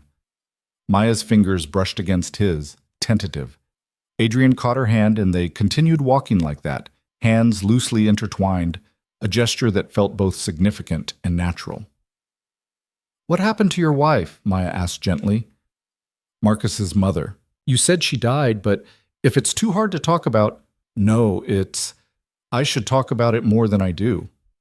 Adrian took a breath. Her name was Catherine. We met in college, got married too young, had Marcus when we were still figuring out who we were individually. She was brilliant, biochemistry researcher, passionate about her work. We were both so focused on our careers that we barely saw each other, even when we were married. And then one random Tuesday, she was driving home from the lab, and a drunk driver ran a red light. Maya's hand tightened on his. I'm so sorry. Marcus was 2, barely old enough to remember her, which somehow makes it worse. I have all these memories of her, and he has almost nothing. Just stories I tell him and photographs he studies like historical documents. Adrian's voice roughened. And I threw myself into work because that was the only thing that made sense to me. Grief was messy and uncontrollable, but spreadsheets were logical. Deals had clear parameters. I could control the outcome of a negotiation, but I couldn't control the fact that my son was growing up without a mother. So you built walls. Walls, Adrian agreed. Very tall, very strong walls. And then you offered me a seat in a restaurant, and suddenly those walls felt less like protection and more like a prison. They reached Maya's building too soon, the same worn brick structure where Adrian had dropped her off after their first dinner. She turned to face him, still holding his hand. What happens Monday? She asked. When you tell your partners you're killing the Riverside deal? Honestly, I don't know. Best case scenario, they trust my judgment and we find other opportunities.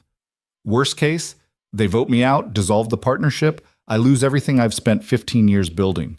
And you're okay with that? I'm terrified of it, Adrian corrected.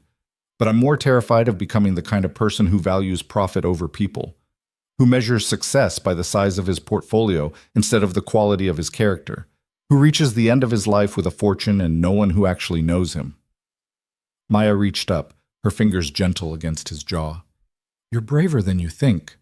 I'm not brave. I'm just finally paying attention.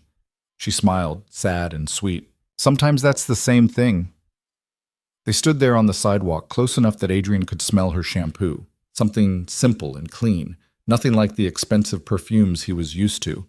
Everything about Maya was like that, he realized. Real, unadorned, honest in a way that made his carefully curated life look shabby by comparison. I should go, Maya said, though she didn't move. When can I see you again? You want to see me again? She said it lightly, but there was real vulnerability beneath the words. Even after tonight? After seeing how completely different our worlds are? Especially after tonight. Maya, you're teaching me how to be human again. How to see beyond balance sheets and quarterly returns. How to... He stopped, searching for the right words. How to care about things that matter. I'm not some redemption project, Adrian. You can't just... I know. He interrupted gently. You're not fixing me. You're showing me what it looks like to live with integrity, to make choices based on values instead of profit. That's not the same thing. Maya was quiet for a long moment, her dark eyes searching his face. Then she said, Marcus's play, next Thursday. Would you want company? The question surprised him. You want to come to a second-grade play? I want to see what matters to you. And your son matters to you, or he should. So yes, I'd like to come, if that's okay. Adrian felt something warm expand in his chest. That's more than okay. Thank you. Text me the details. She rose on her toes and pressed a brief kiss to his cheek. And Adrian? Good luck Monday. You're doing the right thing. She was inside before he could respond, the door closing behind her with quiet finality. Adrian stood there for a moment, his hand rising to touch the spot where her lips had been, feeling like a teenager after a first date instead of a 32-year-old billionaire. The walk back to his car felt lighter somehow, despite the weight of what Monday would bring. He drove home through streets that felt less foreign now, seeing the city differently than he had just days ago. His penthouse was the same, perfect, expensive, empty. But instead of the usual restless dissatisfaction, Adrian felt something like purpose settling into his bones. He spent Sunday preparing, not the way he usually prepared for difficult meetings, with spreadsheets and projections and strategic talking points, but with honesty. He wrote out his reasons for pulling out of the Riverside deal, practiced saying them aloud until they felt true rather than defensive. He called Marcus and had another long conversation, this one about the play and his son's nervousness about remembering his lines. What if I forget what to say? Marcus asked, genuine worry in his voice. Then you take a breath and do your best, Adrian said. And afterward, no matter what happens, I'll tell you how proud I am that you tried. Really? Really? Being brave isn't about being perfect, buddy. It's about showing up even when you're scared. Adrian realized he was talking to himself as much as to his son. Monday morning came with the same precise timing as always, but Adrian felt different approaching the glass tower that housed Vale Capital. He'd spent 15 years building this empire, and he was about to potentially watch it crumble because he'd finally developed a conscience. The morning briefing was at 8. Adrian arrived early, finding his 3 senior partners already in the conference room, Rebecca, Tom, and Sarah, along with the full acquisitions team. They looked expectant, confident, ready to move forward with the deal they'd been cultivating for months. Adrian took his seat at the head of the table and didn't waste time with preliminaries. I've reviewed the Riverside Impact Assessment, he began, and I'm pulling Vale Capital out of the deal. The silence that followed was absolute. Rebecca recovered first. I'm sorry, what? We're walking away from Riverside. Adrian, we've invested months in this opportunity, Tom started. I'm aware. The projections show... I've seen the projections. I'm still saying no. Sarah leaned forward, her voice careful. Can you help us understand why? The numbers are solid, the market conditions are favorable, the investors are eager, because 200 families will lose their homes, Adrian said flatly. Because we'd be profiting from displacing people who are already struggling. Because I looked at the actual human cost of this deal, and I can't justify it. That's not our responsibility, Tom argued. We're an investment firm, not a social services agency. Our job is to maximize returns for our investors. Our job is to make money ethically, Adrian countered, and I don't consider displacing vulnerable communities to be ethical. Rebecca's expression was a mix of frustration and concern. Adrian, I respect the moral stance, but this sets a dangerous precedent. If we start making investment decisions based on social impact rather than financial viability, then maybe we become the kind of firm that doesn't have to justify our existence beyond our profit margins. Adrian met each of their eyes in turn. I've spent this weekend thinking about what kind of legacy I want to leave, and I don't want it to be a balance sheet. I want it to be something that actually matters. This is about that teacher, isn't it? Tom's voice carried an edge of disdain. The woman from the elementary school? Adrian felt anger flash through him. This is about me finally seeing clearly. Yes, Maya helped me see it, but the decision is mine. A decision that could cost us millions, Rebecca pointed out. Not to mention the investors who've already committed based on our recommendation. I'll handle the investors personally. I'll explain the decision, take full responsibility. If they want to pull their capital from the firm, I'll understand. And if all of them pull out? Sarah asked quietly. If this decision destroys Vail Capital? Adrian took a breath, feeling the weight of 15 years of work hanging in the balance. Then I'll have destroyed it for the right reasons instead of building it on the wrong ones. The meeting devolved into heated argument after that. Rebecca and Tom were furious, seeing the Riverside pullout as the beginning of the end for their aggressive growth strategy. Sarah was more measured, trying to find middle ground, suggesting alternative approaches that might satisfy both Adrian's ethical concerns and their investors' expectations for returns. By noon, they'd reached an impasse. Adrian held firm, and his partners realized he wasn't going to be swayed by financial arguments or threats about what this would cost the firm. We need to vote, Rebecca said finally. This is too big a decision for one person to make unilaterally, even if that person is the founding partner. Fine, Adrian agreed. Vote. The partnership agreement required majority approval for major strategic decisions. Adrian knew the outcome before the hands went up. 3-1 against pulling out of Riverside. The majority wants to proceed, Tom said, his voice carrying an edge of triumph. Democracy has spoken. Then I'm exercising my veto, Adrian said calmly. Silence. Your what? Rebecca asked carefully. Section 7 of the partnership agreement. The founding partner maintains veto authority over decisions that compromise the firm's ethical standing. I'm invoking it. Tom's face flushed red. That clause was meant for legal issues, for protecting us from actual criminal activity, not for making decisions about whether we profit from human suffering, Adrian interrupted. I'd say that qualifies as an ethical issue. This is insane, Tom said, standing abruptly. You're willing to blow up everything we've built for some idealistic fantasy about ethical investing? This is business, Adrian. This is the real world. I know exactly what world this is, Adrian replied, his voice steady despite the adrenaline coursing through him. And I'm choosing to operate in it differently than I have been. Rebecca and Sarah exchanged glances. Then Rebecca spoke. If you're invoking the veto, we can't stop you. But you need to understand, this changes things. Tom and I are going to seriously reconsider our partnership in a firm that makes decisions this way. I understand, Adrian said. And if you decide to leave, I'll wish you well and help ensure a smooth transition. Just like that? Tom's voice dripped with disbelief. 15 years of partnership and you're willing to watch it end just like that? I'm willing to lose a partnership that's built on values I can't defend anymore, Adrian corrected.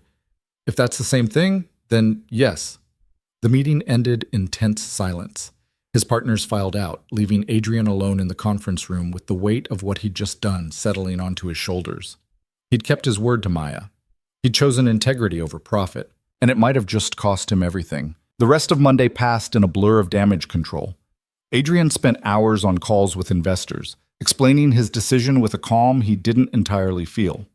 Some understood. Many didn't. By 5 o'clock, 3 major investors had formally withdrawn their capital, representing nearly $40 million in committed funds. Jennifer appeared in his doorway As he was ending yet another difficult conversation, her expression concerned. Mr. Chen from Pacific Ventures just called. He wants to schedule a meeting to discuss the firm's direction. That's the fourth request like that today. Adrian rubbed his eyes, exhaustion settling into his bones. Schedule them all for next week. Group meeting if they prefer. I'm not hiding from this. Sir, if I may, Jennifer hesitated, then continued. What you did today took courage. I've worked here for 8 years, and I've watched you build something impressive. But I've never been proud to work here until today. The words caught Adrian off guard. Jennifer, I'm just saying, not everyone thinks you made the wrong choice. She set a folder on his desk. These are the Riverside families I researched. I thought you might want to see who you helped today, even if they'll never know it. After she left, Adrian opened the folder. Inside were profiles Jennifer had compiled, addresses, family compositions, employment histories. Mrs. Washington and Jamal were there, along with dozens of other families whose lives would have been upended by a deal that looked perfect on paper. He thought about calling Maya, but decided against it. She was probably still at school, and besides, he didn't want her first knowledge of how the day went to come through a phone call where he couldn't see her face. Instead, Adrian did something he hadn't done in years. He left the office at 6 o'clock, drove across the city to the private school Marcus attended, and waited outside. His son emerged at 6:20 with his nanny, Mrs. Chen, a kind woman in her 50s who'd been with them for 3 years. Marcus's face when he spotted Adrian was worth every difficult conversation of the day. Daddy! He ran over, his backpack bouncing. What are you doing here? I thought maybe we could have dinner together. Just us, if you want. Marcus's eyes went wide. Really? Just you and me? Just you and me. What do you say? Yes. Can we get pizza? Adrian glanced at Mrs. Chen, who looked equally surprised but pleased. I'll take him home afterward. Thank you for today. Of course, Mr. Vale. Enjoy your evening. They ended up at a pizza place 3 blocks from the school. Nothing fancy, just checkered tablecloths and a jukebox in the corner and the smell of melting cheese. Marcus ordered pepperoni and talked nonstop about his day, his upcoming play, his friend Ethan's new puppy, 100 small details that Adrian had been missing while building an empire. Daddy? Marcus asked around a mouthful of pizza. How come you're here? Not that I don't want you here, I do, but usually you're at work. Adrian set down his slice, giving his son his full attention.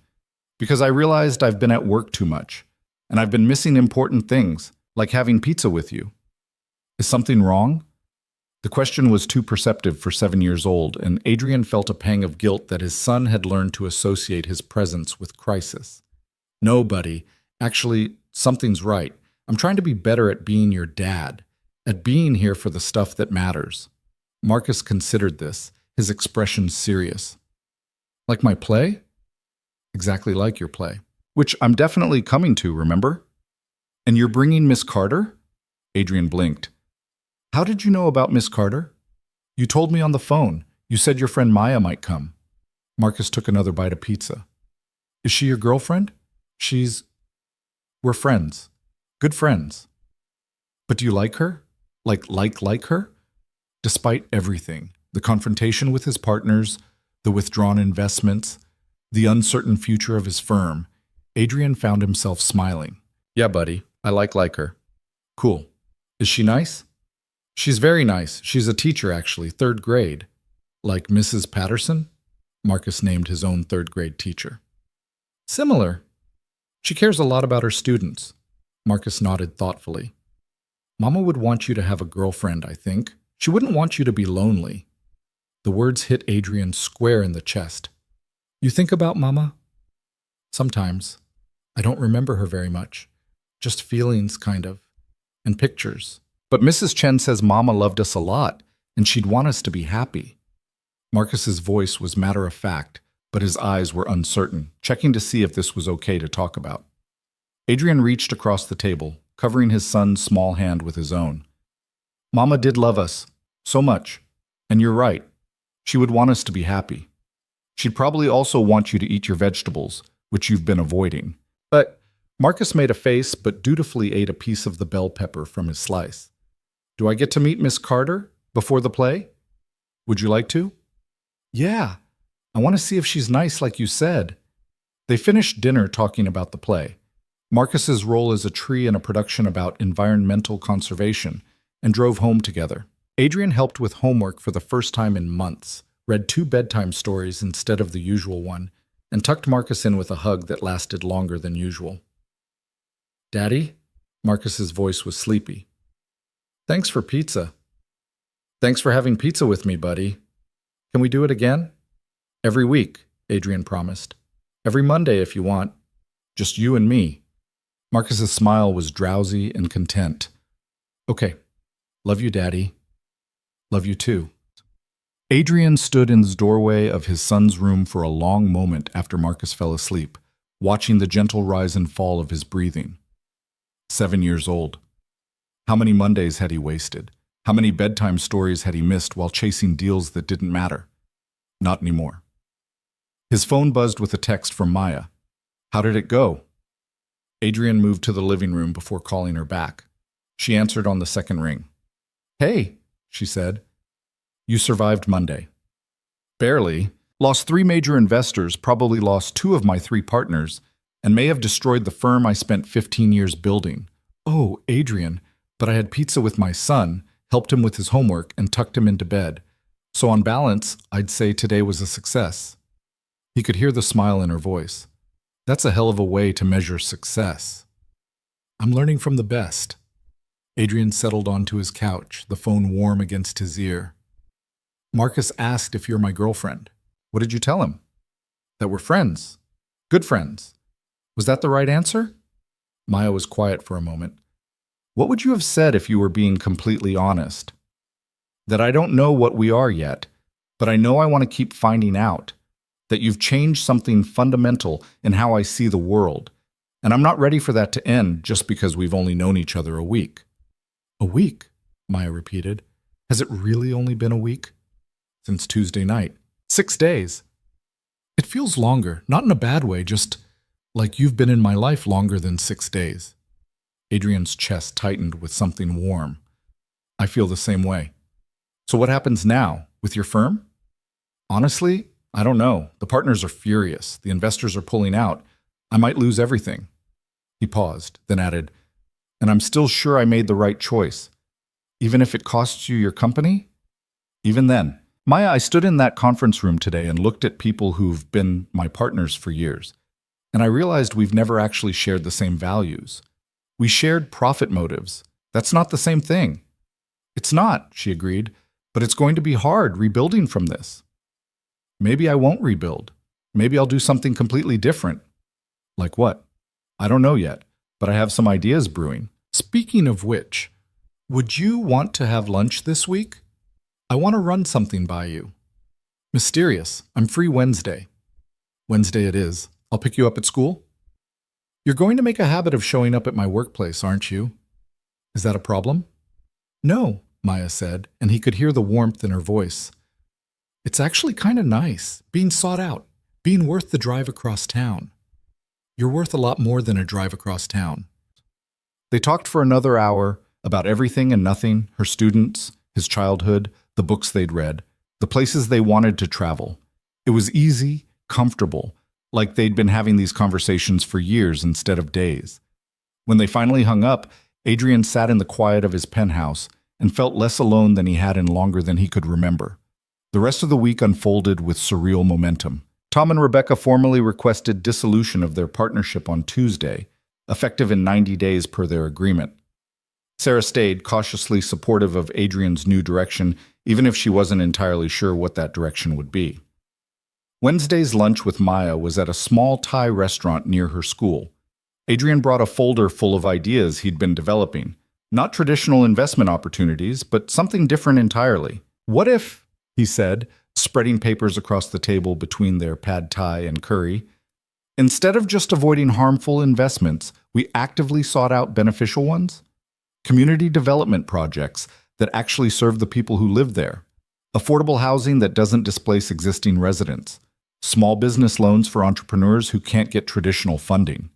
Maya studied the papers, her expression thoughtful. Impact investing. It exists, but it's still pretty niche, because it's seen as less profitable. But what if we proved it could be both ethical and financially viable?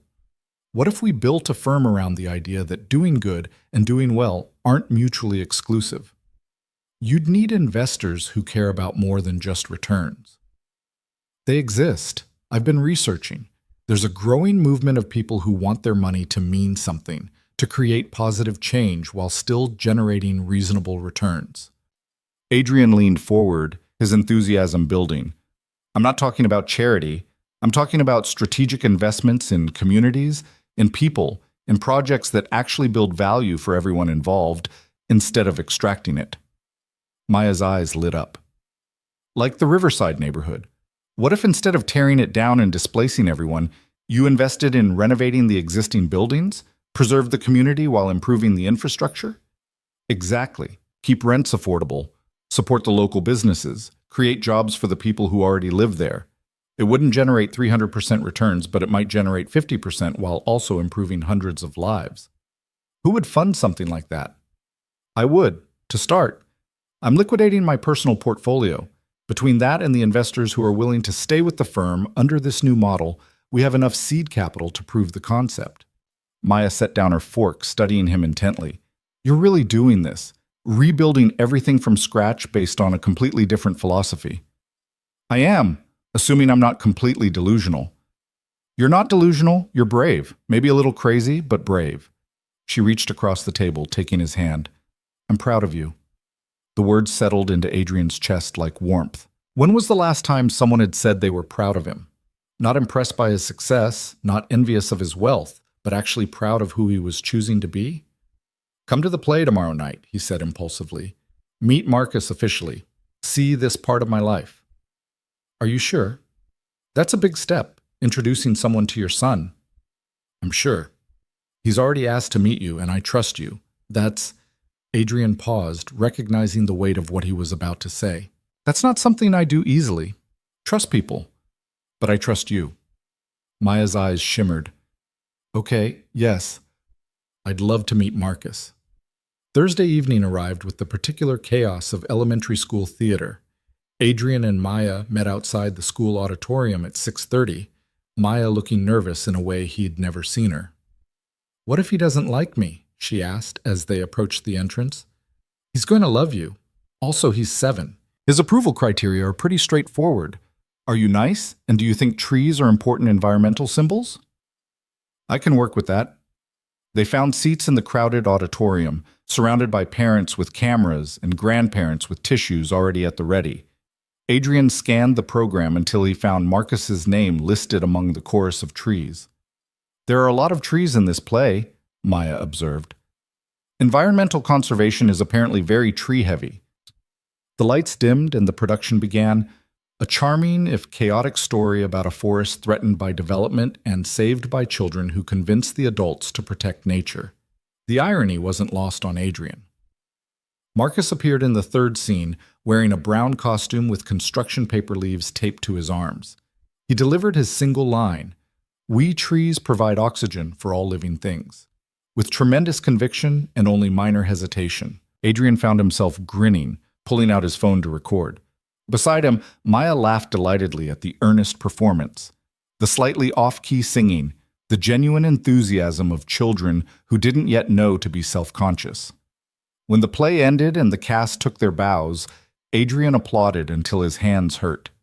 They waited in the lobby afterward while children found their families, and then Marcus appeared, still in his tree costume, his face flushed with excitement.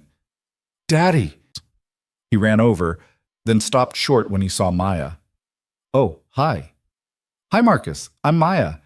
Your dad invited me to see you perform." Marcus looked between them, then asked Adrian, "Is this Miss Carter?" "It is." "You were really good," Maya said, kneeling down to his level. "That line about oxygen, very important message. Trees are kind of the best." Marcus's reserve melted into a grin. "Did you see when Tommy forgot his line and just stood there? Mrs. Patterson had to whisper it to him from backstage." "I saw that, but you remembered yours perfectly." "I practiced a lot." Marcus looked up at Adrian. "Can we get ice cream to celebrate?" "Absolutely." "Miss Carter, would you like to join us?"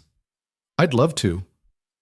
They ended up at a small ice cream parlor, Marcus between them in the booth, talking nonstop about the play, his classmates, the weeks of rehearsal. He was comfortable with Maya almost immediately, asking her questions about her students, telling her about his favorite subjects in school, showing her the drawings he'd made of his tree costume in the planning stages.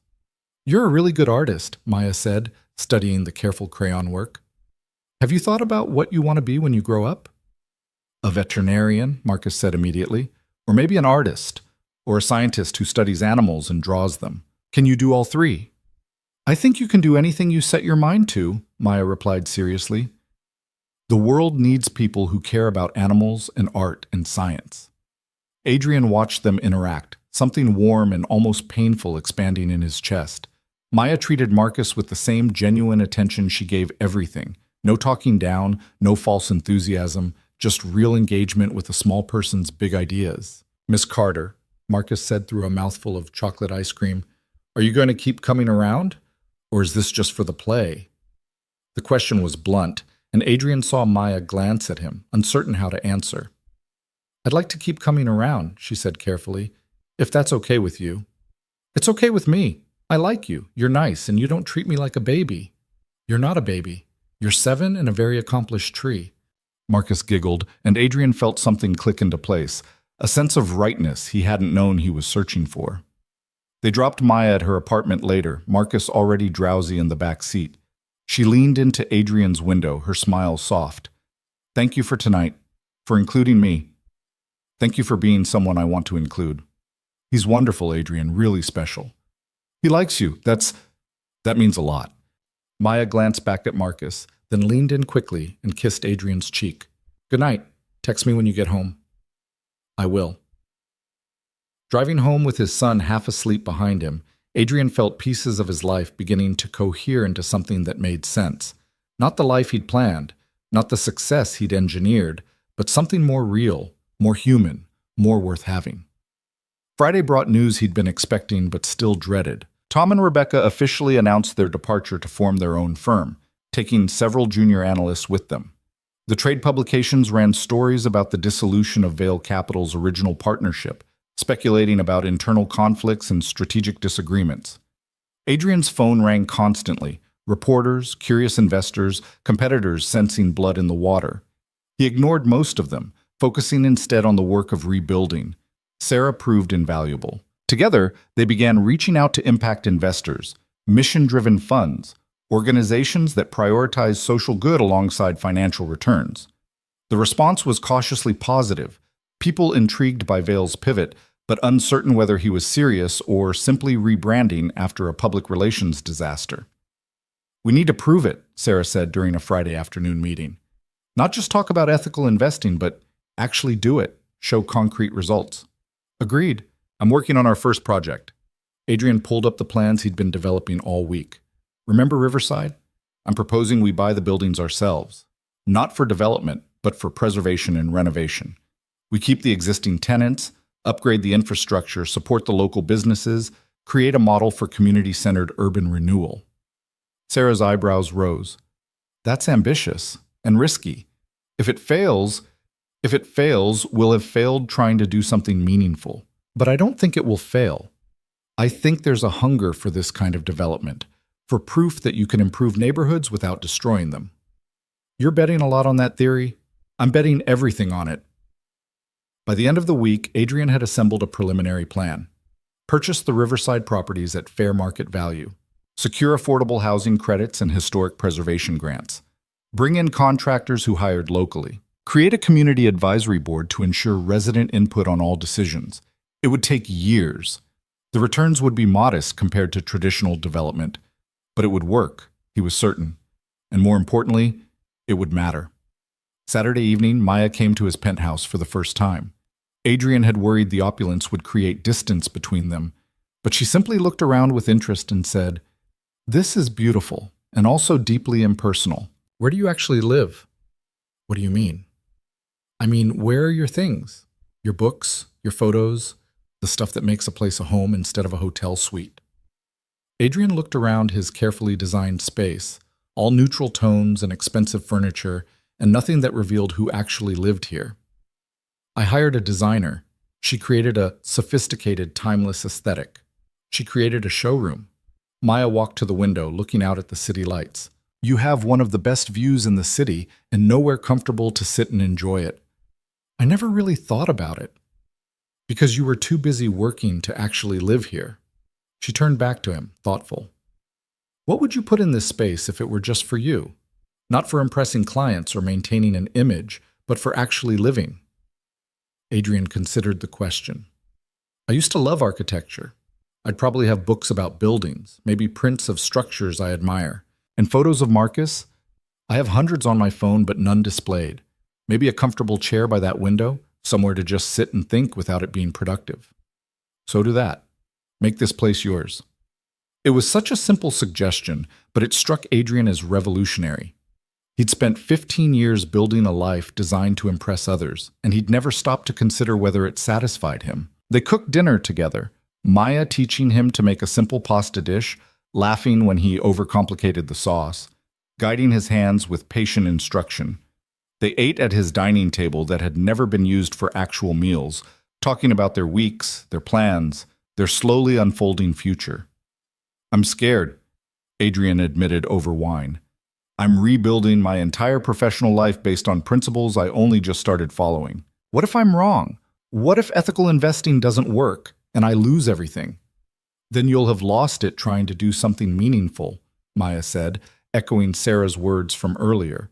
That's not the same as losing it through carelessness or greed. There's honor in that. Honor doesn't pay bills. No, but neither does success that costs you your soul. She reached across the table, taking his hand. Adrian, you're going to be fine. Maybe not fine in this way you were before, with the empire and the wealth and the power, but fine in ways that actually matter. You'll be able to look at yourself in the mirror. Your son will know you. You'll sleep at night without that hollow feeling you described. You make it sound simple. It's not simple. It's hard as hell. But it's worth it. They moved to the couch after dinner, sitting close, Maya's head on his shoulder. The city spread out before them through the floor-to-ceiling windows, millions of lives intersecting and diverging, each one carrying its own weight of joy and struggle. Tell me something you've never told anyone, Maya said quietly. Adrian thought for a moment. Sometimes I'm terrified that Marcus will grow up and realize I was never actually present for his childhood, that I'll be old someday, looking back, and all I'll have are regrets about the things I missed while chasing success that didn't make me happy. So don't let that be true. You can't change the past, but you can change what comes next. I'm trying. This thing with you, with deciding to rebuild the firm around different values, with showing up for Marcus. I'm trying to be different. Maya shifted to look at him directly. You are different. The Adrian who sat down at my table a week ago was exhausted and lost. You're still figuring things out, but you're not lost anymore. You're choosing a direction instead of just following the path that was laid out for you. Because of you. No, she corrected gently. Because you were ready to see differently. I just happened to be there when you were finally willing to look. Adrian cupped her face in his hands, studying the woman who'd upended his entire existence with a simple invitation to share a table. Can I kiss you? Maya's smile was soft, certain. Yes. The kiss was gentle at first, tentative. Two people finding their way into something new. Then it deepened, became more sure, carrying the weight of everything unspoken between them, gratitude and desire, and the terrifying hope that maybe, finally, Adrian had found something real. When they finally pulled apart, Maya's eyes were bright, her lips curved in a smile that made Adrian's heart stutter. So, she said, this is happening. This is happening, Adrian agreed. We're really doing this, you and me, whatever this is. Whatever this is, Adrian repeated, though I'd like it to be something real and lasting and worth the complications it's going to cause. What complications? Well, for starters, my ex-partners are going to accuse me of throwing away my career for a woman I barely know. The investors I'm trying to attract are going to wonder if I'm thinking clearly or having some kind of early midlife crisis. And Marcus likes me, Maya interrupted. You saw how he was last night. Kids are good judges of character. Marcus does like you, but bringing someone into his life, into our life, that's significant. That's asking him to trust someone new when he's already lost so much. Maya's expression grew serious. I know, and I don't take that lightly. I would never hurt him, Adrian, or you. I know, I trust you. That's what scares me, how much I trust you after such a short time. Maybe, Maya said thoughtfully, time isn't the right measure. Maybe it's about intensity instead of duration. We've covered a lot of ground in a week. We have. I've made decisions that will reshape my entire career. I've started actually being present in my son's life. I've let someone see me without the armor I usually wear. Adrian pulled her closer. You've changed everything. You changed yourself. I just provided some perspective. They stayed like that, wrapped in each other's presence, until late evening became early night. When Maya finally left, Adrian stood at his window long after her car had disappeared, thinking about the week that had passed and the future that was slowly taking shape. He'd lost partners, investors, the certainty of his carefully constructed path, but he'd gained something immeasurably more valuable, the possibility of a life that actually meant something, a life built on presence instead of absence, on values instead of profit margins, on connection instead of isolation. Sunday, he took Marcus to the park, pushing him on swings and playing catch and being fully present in ways he'd forgotten were possible. And Monday, he would begin the real work of proving that a different kind of success was possible, a kind of success measured not in dollars, but in impact, not in power, but in purpose, not in what he'd built, but in who he'd become. The transformation didn't happen overnight, but it happened with a momentum that surprised even Adrian. By the end of the second week, Vail Capital had officially rebranded as Vail Impact Partners, with a mission statement that would have made his former self wince. Creating lasting value for communities while generating sustainable returns for investors who believe profit and purpose can coexist. Sarah proved to be more than just supportive. She was brilliant at the operational details Adrian had always delegated. Together they assembled a team of analysts who cared about more than spreadsheets, young professionals who'd been waiting for someone to prove that finance could be a force for good. The Riverside project became their flagship. Adrian spent 3 weeks in meetings with the current property owners, the residents, city officials, and nonprofit housing organizations. Maya came to several of the community meetings, sitting in the back and occasionally catching his eye with an encouraging nod when negotiations grew tense. It was during one of these meetings, in a community center much like the one where Maya volunteered, that Mrs. Washington stood up to speak. I've lived in Riverside for 43 years, she said, her voice carrying despite her age.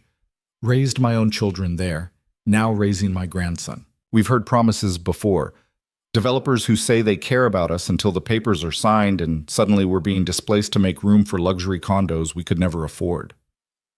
Adrian felt every eye in the room turn to him. He stood, meeting Mrs. Washington's gaze directly.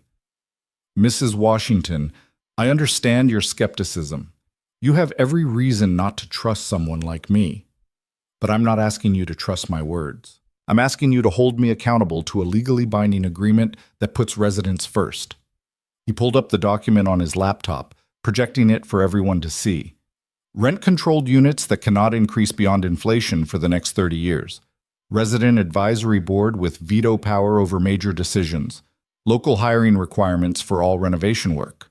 And a commitment that no current resident will be displaced during or after the renovation process. And what do you get out of it? Mrs. Washington asked. Nobody does this out of the goodness of their heart. Modest returns over a longer time horizon, Adrian answered honestly, and the chance to prove that this model works, that you can invest in communities without destroying them. If Riverside succeeds, it becomes a blueprint for other neighborhoods. That's what I get. Proof that I can build something that matters instead of just something profitable. The room was silent for a long moment. Then Mrs. Washington said, I'll believe it when I see it, but I'm willing to give you the chance to prove it. That cautious endorsement opened the floodgates. Within a month, Adrian had secured the properties, assembled his renovation team, and begun the careful work of upgrading buildings while keeping families in their homes. It was messy, complicated, full of unexpected challenges that no spreadsheet could have predicted. It was also the most satisfying work Adrian had ever done. He showed up at sites in worn jeans and work boots, learning the names of the contractors, understanding the specific needs of each building. He met with residents to hear their concerns, adjusted plans based on their input, saw firsthand how thoughtful investment could transform spaces without erasing the communities that made them meaningful. Maya often met him after these site visits, waiting in her car near whatever building he'd been working on, ready with coffee and conversation. One evening in late autumn, nearly 2 months after they'd first met, she picked him up covered in drywall dust, his hair white with powder. "You look like you aged 40 years, she said, laughing as he climbed into her passenger seat. "I feel like I aged 40 years. Do you know how much plumbing costs? Because I do now, in excruciating detail." Some poor billionaire learning about plumbing costs. Former billionaire, Adrian corrected. Current moderately wealthy person with a lot of capital tied up in affordable housing renovation. Maya pulled into traffic, heading toward her apartment. "How does it feel?" "Terrifying, exhausting, completely different from anything I've ever done." He turned to look at her, this woman who'd somehow become essential to his existence. "It feels right." "Good." She reached over, taking his dust-covered hand. "You're doing something important, Adrian. These families, they matter. You're proving they matter more than profit margins." They'd fallen into a rhythm over the past weeks. Dinners at her small apartment where Adrian learned to cook actual meals. Weekends at his penthouse, which was slowly becoming less showroom and more home. Sundays with Marcus, where Maya joined them for parks and museums and the simple pleasure of being together. Adrian's son had attached himself to Maya with the easy affection of children who recognize genuine kindness, and watching them interact never failed to make Adrian's chest tight with emotion he was still learning to name. Tonight, Maya had promised to make her famous lasagna, and Adrian had promised to not overcomplicate it with unnecessary additions. "Just follow the recipe," she instructed as they worked in her tiny kitchen, moving around each other with practiced ease. "Not everything needs to be innovated." "I was just thinking some truffle oil might—" "No, absolutely not. This is peasant food, and it's perfect as is." Adrian held up his hands in surrender. "Yes, ma'am." They cooked and talked, Maya sharing stories about her students, Marcus's reading breakthrough, Sophia's improving anxiety management, the small daily victories that made her job worthwhile. Adrian talked about the Riverside Project, about Mrs. Washington's grandson Jamal, whose grandmother would now have the stable housing and support she needed, about proving that a different model was possible. "Speaking of which," Adrian said as they sat down to eat, "I got a call today from a reporter at the Times. They're doing a feature on impact investing and want to profile the Riverside Project." "That's huge. National exposure for the model." "It is. It's also going to put everything under scrutiny. My motives, my methods, whether this is genuine transformation or just good PR after backing out of the original deal." Maya took a bite of lasagna, considering. "What are you going to tell them?" "The truth. That I met someone who helped me see the human cost of decisions I'd been making without thinking. That I realize success without purpose is just expensive emptiness. That I'm trying to build something that matters, even if it's harder and less profitable than what I was doing before." "You're going to mention me?" Maya's voice was careful. "Only if you're okay with it. I can keep you anonymous, just say someone I met, without details." She was quiet for a moment, then said, "You can tell them. I'm not ashamed of being part of your story. As long as they understand I didn't save you or anything patronizing like that. You saved yourself. I just happened to be there when you were ready to change." Adrian reached across the small table, taking her hand. "You were there, and you stayed. That matters more than you know. I stayed because you were worth staying for, because you actually listened and changed and followed through. A lot of people talk about wanting to be different. You actually did it." They finished dinner and moved to her couch, the television playing something neither of them paid attention to. Adrian pulled Maya close, breathing in the scent of her shampoo, feeling her warmth against him, marveling at how completely his life had shifted in just 2 months. "I love you," he said quietly, the words surprising him even as he spoke them. Maya pulled back to look at him, her eyes wide. "What?" "I love you," Adrian repeated, more certain now. "I know it's fast, and I know we're still figuring this out, but I love you. You've made me want to be better, to do better, to actually engage with the world instead of just profiting from it. You've given me back my son by showing me what presence looks like. You've—" Maya kissed him, stopping the words with gentle pressure. When she pulled back, her eyes were bright with unshed tears. "I love you too," she whispered. "I didn't want to say it first, didn't want to pressure you or make this weird, but I love you. I love who you're becoming. I love watching you choose integrity over ease. I love seeing you with Marcus, seeing you covered in drywall dust, seeing you actually live instead of just perform." They stayed like that, wrapped in each other and the weight of what they'd admitted, until Maya's phone buzzed with a reminder about school the next day, and reality intruded on their perfect moment. "Stay," Maya said as Adrian began gathering his things. "Stay tonight. Actually stay, not just until late. Wake up here, have coffee with me, see what a normal morning looks like." Adrian thought about his pristine penthouse, his carefully maintained routine, the isolation he'd confused with independence for so long. Then he thought about waking up beside Maya, starting the day with someone who knew him, really knew him, and chose him anyway.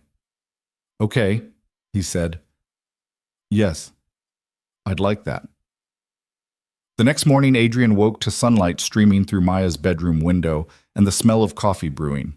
She was already up, moving around the kitchen in sweatpants and an old t-shirt, her hair in a messy bun, looking nothing like the polished women he'd dated before and somehow more beautiful for it. "Morning," she said, handing him a mug. "Fair warning, I'm not a morning person, so conversation will be minimal until I've had at least half this cup." Adrian smiled, settling at her small kitchen table. "I'll just sit here and admire you in silence, then." Creepy, but I'll allow it. They had breakfast together, toast and eggs, simple and unhurried, before Adrian left to change and head to the office. The morning traffic was terrible, but he found himself not minding, thinking about the night before, about waking up beside someone who loved him, about the quiet domesticity of sharing breakfast. His phone rang as he pulled into his parking garage. Marcus's school. "Mr. Vale? This is Principal Morrison. Everything's fine, but we need you to come pick up Marcus. He's not feeling well." 15 minutes later, Adrian walked into the school nurse's office to find his son pale and miserable, a bucket beside his chair. "Hey, buddy," Adrian said, kneeling down. "Not feeling good?" "My stomach hurts," Marcus whimpered, "and I threw up in Mrs. Patterson's class." "Okay, let's get you home."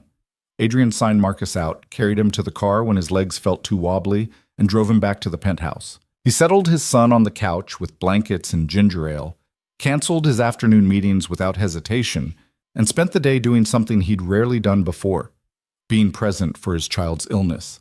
He read stories when Marcus felt well enough to listen, held the bucket when he didn't, checked his temperature, called the pediatrician for advice. And when Maya texted asking how his day was going, he sent her a photo of Marcus asleep on the couch, surrounded by stuffed animals and blankets. Her response was immediate. "Need anything? I can bring soup after school. We're okay. Thank you for offering. Call if that changes." Being sick is the worst. Marcus woke up around 4, looking slightly better, but still pale. "Daddy?" "Right here, buddy." "You stayed home from work?" "Of course. You're sick. Where else would I be?" Marcus's eyes filled with tears. "You never stay home. You always have to work." The words hit Adrian like a physical blow.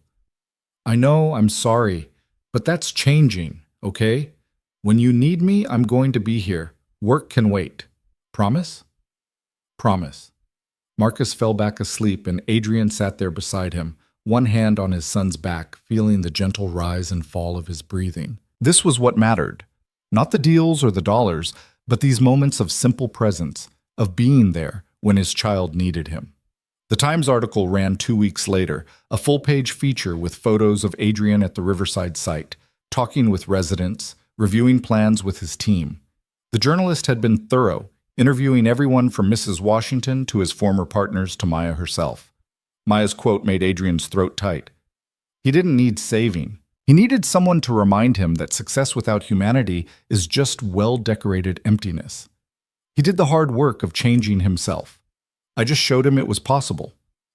The response was immediate and divided.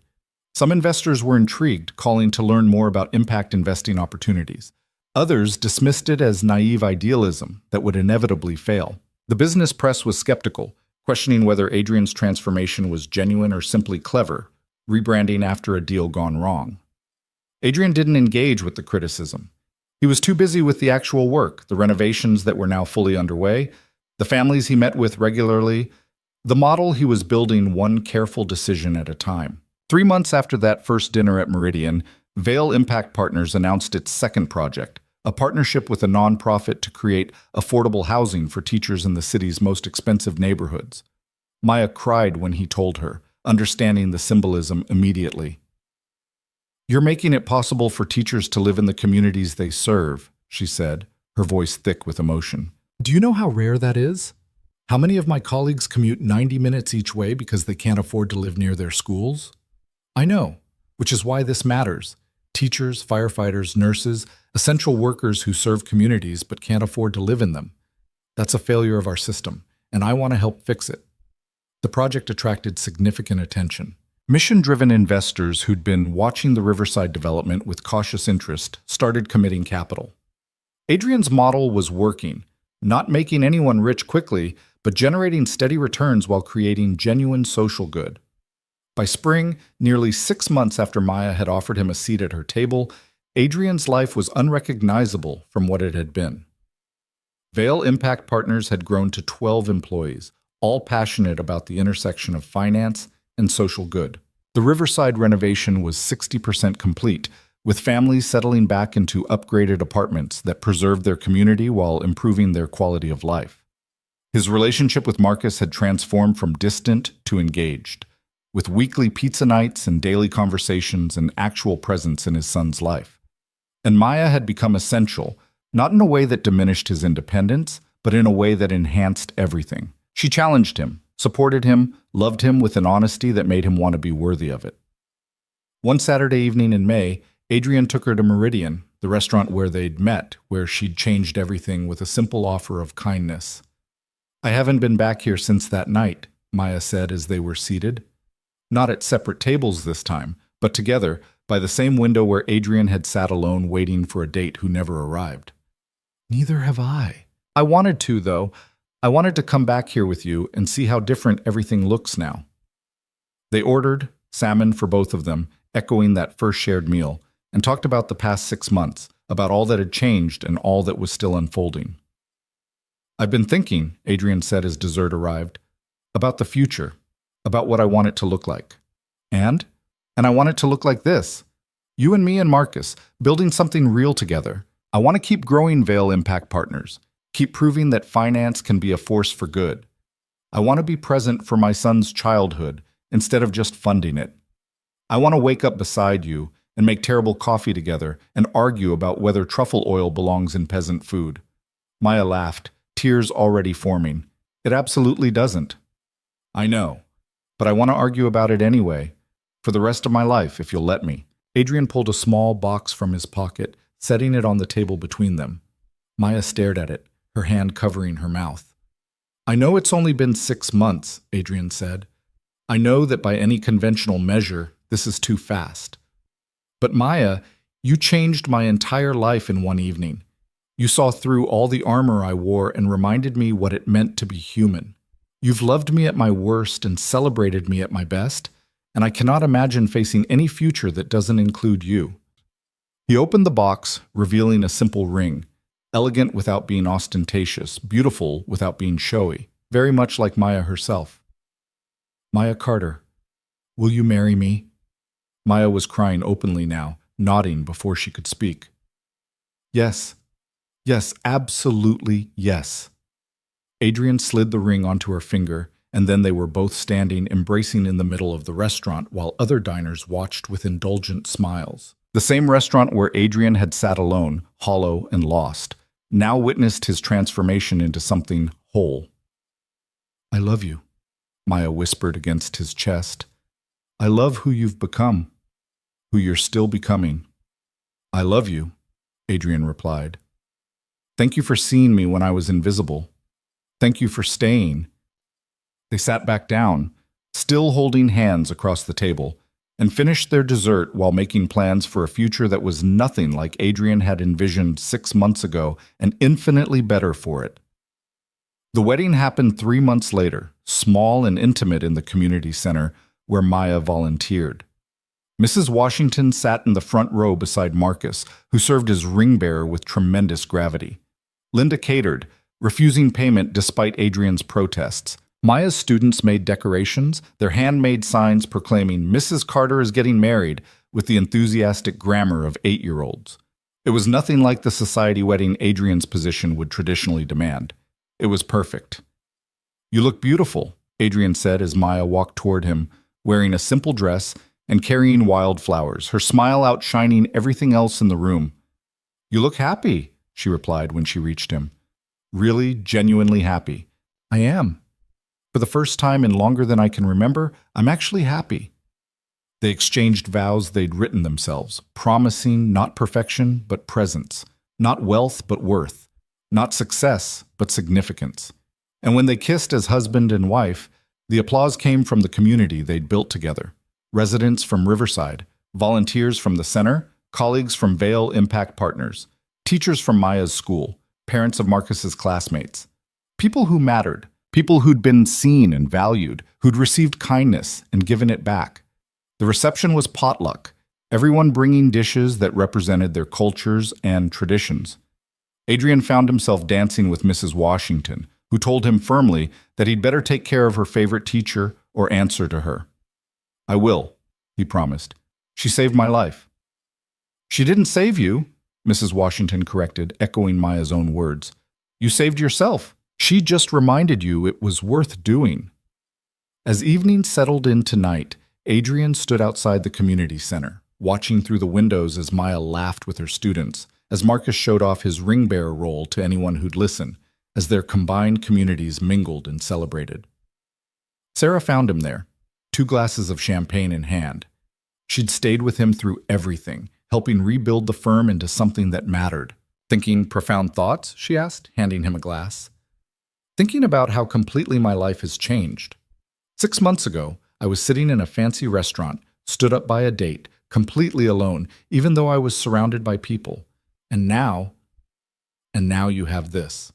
A wife who challenges you, a son who knows you, work that matters, a community that values you for who you are instead of what you're worth." "I almost missed it all," Adrian said quietly. "If Maya hadn't offered me that seat, if I'd just left like I planned, I'd still be going through the motions in a life that looked successful and felt empty. But she did offer, and you stayed. That's what matters. You chose to stay when you could have walked away." They stood in comfortable silence for a moment, watching the celebration continue inside.